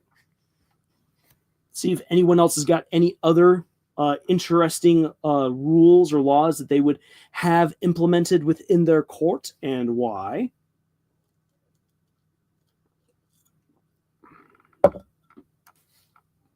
And again, as far and turning that question onto my own thing about that there has to be complement duels weekly between the different factions comes down to basically humbling the different factions, showing them that there's things worthy amongst them, and keeping people and putting people into embarrassing situations, all for the king's entertainment. It could really quickly backfire, which is then where the politicking would come on in, because people would then choose certain people who are either very good at paying compliments or people that they want to see lose and be humbled. So the politicking comes on, and you can do all kinds of crazy things there. All right, so Shade, you gave Hannah a good idea right there. Awesome. Conqueror says all spellcasters must write down which spells they know, so that counter spells can be stationed to prevent forbidden spells from being cast. If they cast a forbidden spell, they will receive. All right, awesome. So Conqueror has got a good idea right there as well. Guinevere response says, all the knights of the kingdom must hop on one leg as they enter the kingdom, and if one of them fails and falls, they will have their leg chopped off and harvested for the kingdom's food supply. So, oh man, the cannibals absolutely love this kingdom. I don't know, I'm kind of horrible at this. Well, if we come up for a reason with this, okay, it could be as silly as this all sounds. If you set your kingdom, for instance, in a place where it's very rough terrain, or there's lots of dikes and creeks and whatnot that have to be hopped, we revere people who are able to bounce really well, jump really well. And if you as a knight, if you're one of our lead guys and you don't know how to jump properly when entering into the kingdom, then you're no good knight. Chop off that leg. Oh man, the people need their mates. And I mean, you could also add that into there, that maybe these people are of the belief that you gain the powers of the people that you consume. Sounds really weird, but again, if you bring it all together and make sense of it, then the readers are like, yeah, this place sounds demented, and it makes sense to me. Again, that's how politics work. Say, because a lot of the shenanigans that happens in politicking, kind of thinking a little real world, seems really silly and dumb. But once you know what kinds of rules and expectations and cultures people are operating in, it starts making a whole lot more sense. You might still hate it, but at least you'll understand it. Fantasy politics is very much the same way. Comcraft says this is because there are hundreds of spells and counterspells outside of the most skilled ones, and this is because there are hundreds of spells and counterspells outside of the most skilled ones can only preemptively counter spells they know. Okay, very good. TV count. What about rules based off of mistakes or accidents from before these rules were affected? Okay, so very good. So, very good question right there. So let's say,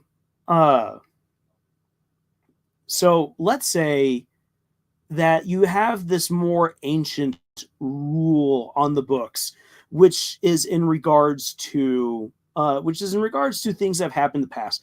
Actually, here's a really good one, and I'm actually going to draw from TV account. I'm going to draw from real world history for this. So weirdly enough, this might sound really weird to people, but weirdly enough, during World War II, Japan almost didn't do any deforestation of their home islands, even though they were in deep need for wood and supplies.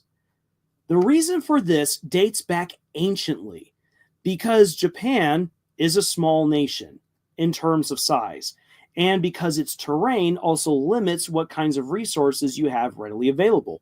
The forests of Japan are a very precious resource, always have been. Deforestation is dangerous to the Japanese lifestyle, and it's just been there on the books since forever. You do not deforest the islands. And so even when Japan was at its greatest need during World War II, with the Allies closing in around and they needed wood, they did not clear their forests, because those forests had then become a sign of pride. It was part of the Japanese identity, and it was a resource that maybe we will need it someday. And so you can think about that in terms of like really ancient rules. And here's the thing, is that as far as I know, there are no modern laws on the books in Japan that really cite that. It's more like, oh yeah, maybe nowadays we shouldn't deforest our lands and pollute everything because we're a small island nation. So let's not do that. Yeah, be environmentally friendly. But it was inspired by an ancient tradition, and one that was enforced by the sword from the samurai, because you don't cut down these forests. We need those forests in case of emergency. In the utmost sense of emergency, you don't cut down the forests. So just a little interesting thing right there. So that's at least the immediate example that pops into my mind. I'm Omega. In order to ensure the best president possible for a company, several of the best candidates are chosen to compete against the chosen heir in a series of death matches, where the loser merges with the leader. A good mind is a terrible thing to waste. Yeah, I'm Omega. That sounds like something that came out of RoboCop, and I am loving it. I love it.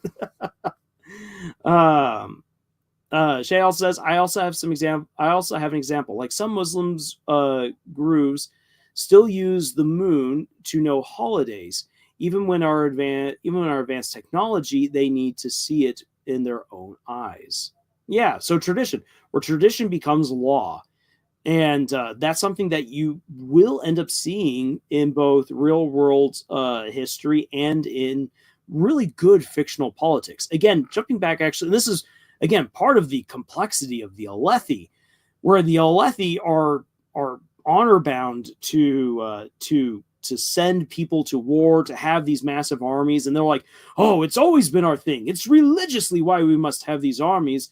And then to find out that the reason why the Alethi have such large armies and are always going to war is because it's a mandate since before Alethkar even became a kingdom, because their people anciently, over 3,000 years ago, were quickly recruited by magical knights to go and fight against demons. And they long lost that, but it's a part of their heritage, it's part of their tradition, and that's why they got to have massive armies and always go to war. Commoncraft says, so with these laws, spellcasters are incentivized to reveal their hand if they wish to attend court or high events. Ooh, I love that. I really like that. Another example in America, the president swears in the Bible. Yep, mimic concrete road. Everywhere I go, covering West Tokyo. Chopped down forests, buried our valleys, our homes down concrete road. Yeah, the expansion of cities is definitely something. That does make a good point.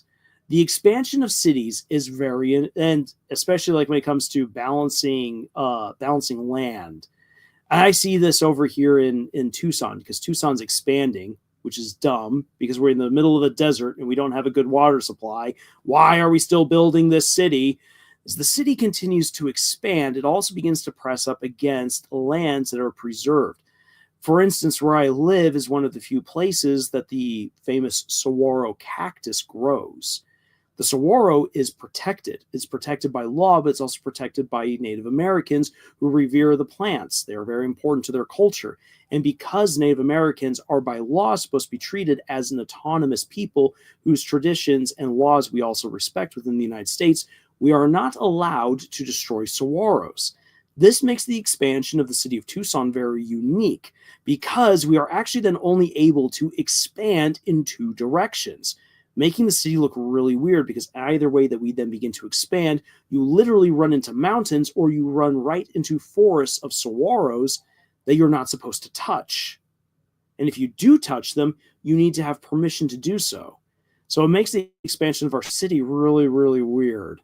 But yeah, so cities will expand, and they will chop down forests, and they will plow up good animal land to lay down more concrete and roads and houses, sometimes where they shouldn't be. But there is always that conflict with nature and with the laws that protect some of that nature. Commoncraft. So the full law is spellcasters tell what they know. Cast anything forbidden gets counterspelled and proper punishment. Cast outside what you said you can. Death on the spot. You missed the last twice. I said the last part twice, and you skipped both on accident. LOL. I guess I did. Wow. Let me go back on over there.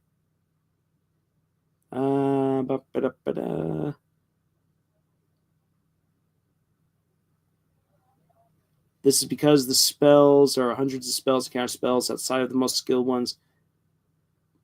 So the counter spells can be stationed. Huh. Oh, I see. You're saying I missed that one little segment. Okay, got it. Then Shade says, I have another idea. All wizard sorcerers need to not allow to wear hats and cover and wow. Okay, I see what you're saying right there. You will be cursed in most embarrassing and uncomfortable ways. All right, so you guys have now got some inspiration going. You guys have had some examples read out to you. You guys have worked through this. Fantastic. And some of your stories may never involve politics at all, and that's absolutely fine. Politics don't need to be in fiction, but when they are, we like to see it done well. So, with that all being said, guys, we're going to wrap it up here. Wow, gone on for nearly 4 hours, and it's time to give my voice a rest.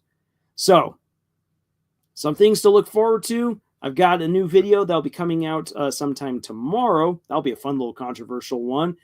Diving into the controversies right now surrounding the Stormlight Archive by Brandon Sanderson, as well as diving into elements of critique and criticism. I will also then be working on the last video for That Time I Married a Goddess, and doing the video that'll be a retrospective of animation during 2024.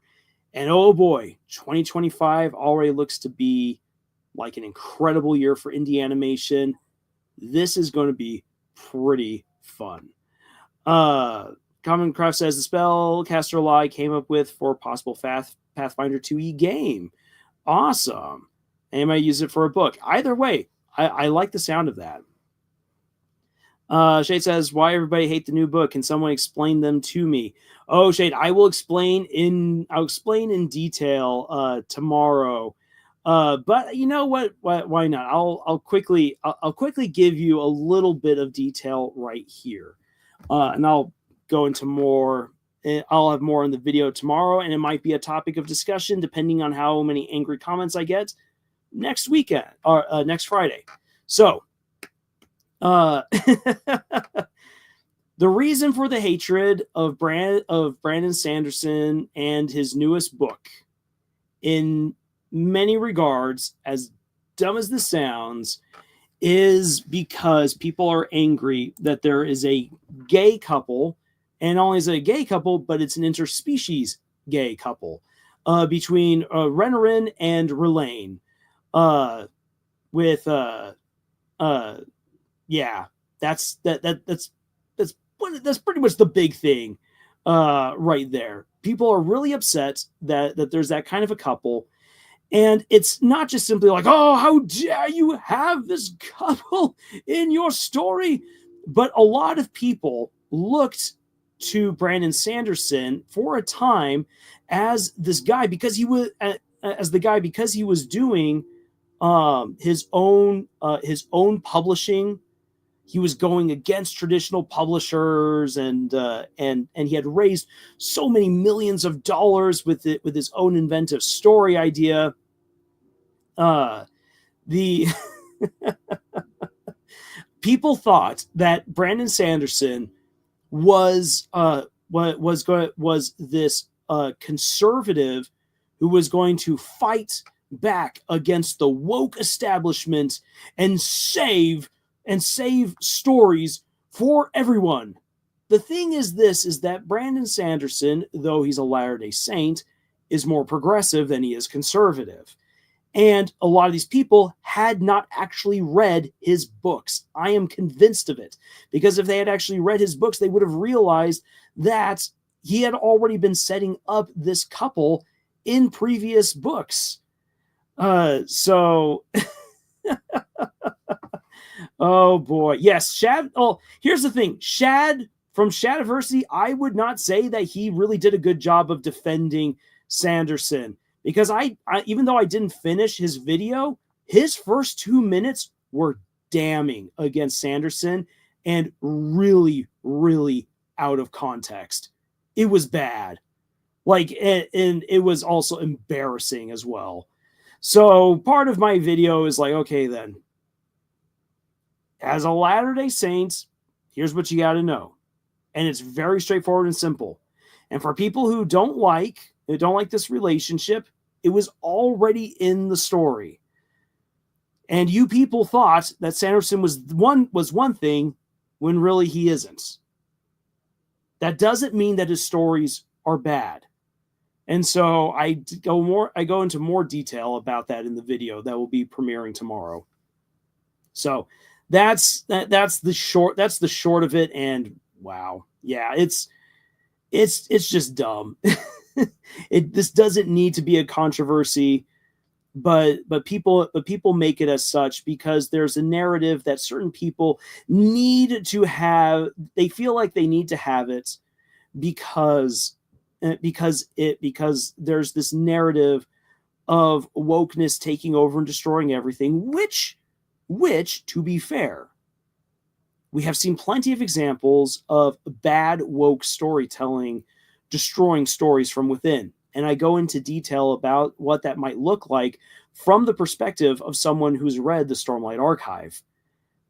However, with that being said, having progressive ideals within a story does not inherently make it bad. And so many of these critics who are pretending to be fans and pretending like they know anything, well, they really do themselves and their own criticisms, their own critiques of Brandon Sanderson a true disservice, because they're not really, it's bad criticism. They're not truly paying attention to what's going on. And again, I'll get more into that. All right. So, with that being said, we're almost here at 4 hours, and it's time for me to give my voice a rest, get some more water, and get back to the writing that I should be doing. So, Comicraft, too many people try to use woke as a shield for bad work. It's bad to put some LGBTQ in there so we can at least get brownie points. Yeah, and that's the thing. Going for brownie points is never any good. Coming on back on over to the Owl House, the show was greenlit by Disney for brownie points, and they got upset when Dana Terrace did not do representation the way that they wanted it to be done. And that's just no good. A story needs to be good on its own. And it needs to survive by the characters that are in it, by the plot that is created, and let authors and showrunners do what they want to do. You'll be surprised about the amazing stuff that they can create. And just because something is progressive doesn't mean it's bad. In fact, on the contrary. And just because something is conservative doesn't mean that it's good. But there's plenty of great conservative stories and plenty of great progressive stories. And people just need to get over being keyboard warriors, for crying out loud. All right. Oh, Shay, man. Ooh. Talking about Asmongold versus Elon Musk. Yeah, there's an entire story right there. But we'll get to that another time. So, with all that being said, everyone, thank you so much, guys, for being here for this long live stream. Thank you for being respectful in the chat, as always. Thank you for participating in some of my silliness and for all of your amazing answers and observations. You guys have been amazing. So, until the next video, y'all, thank you for being here. Have fun writing, and tschüss.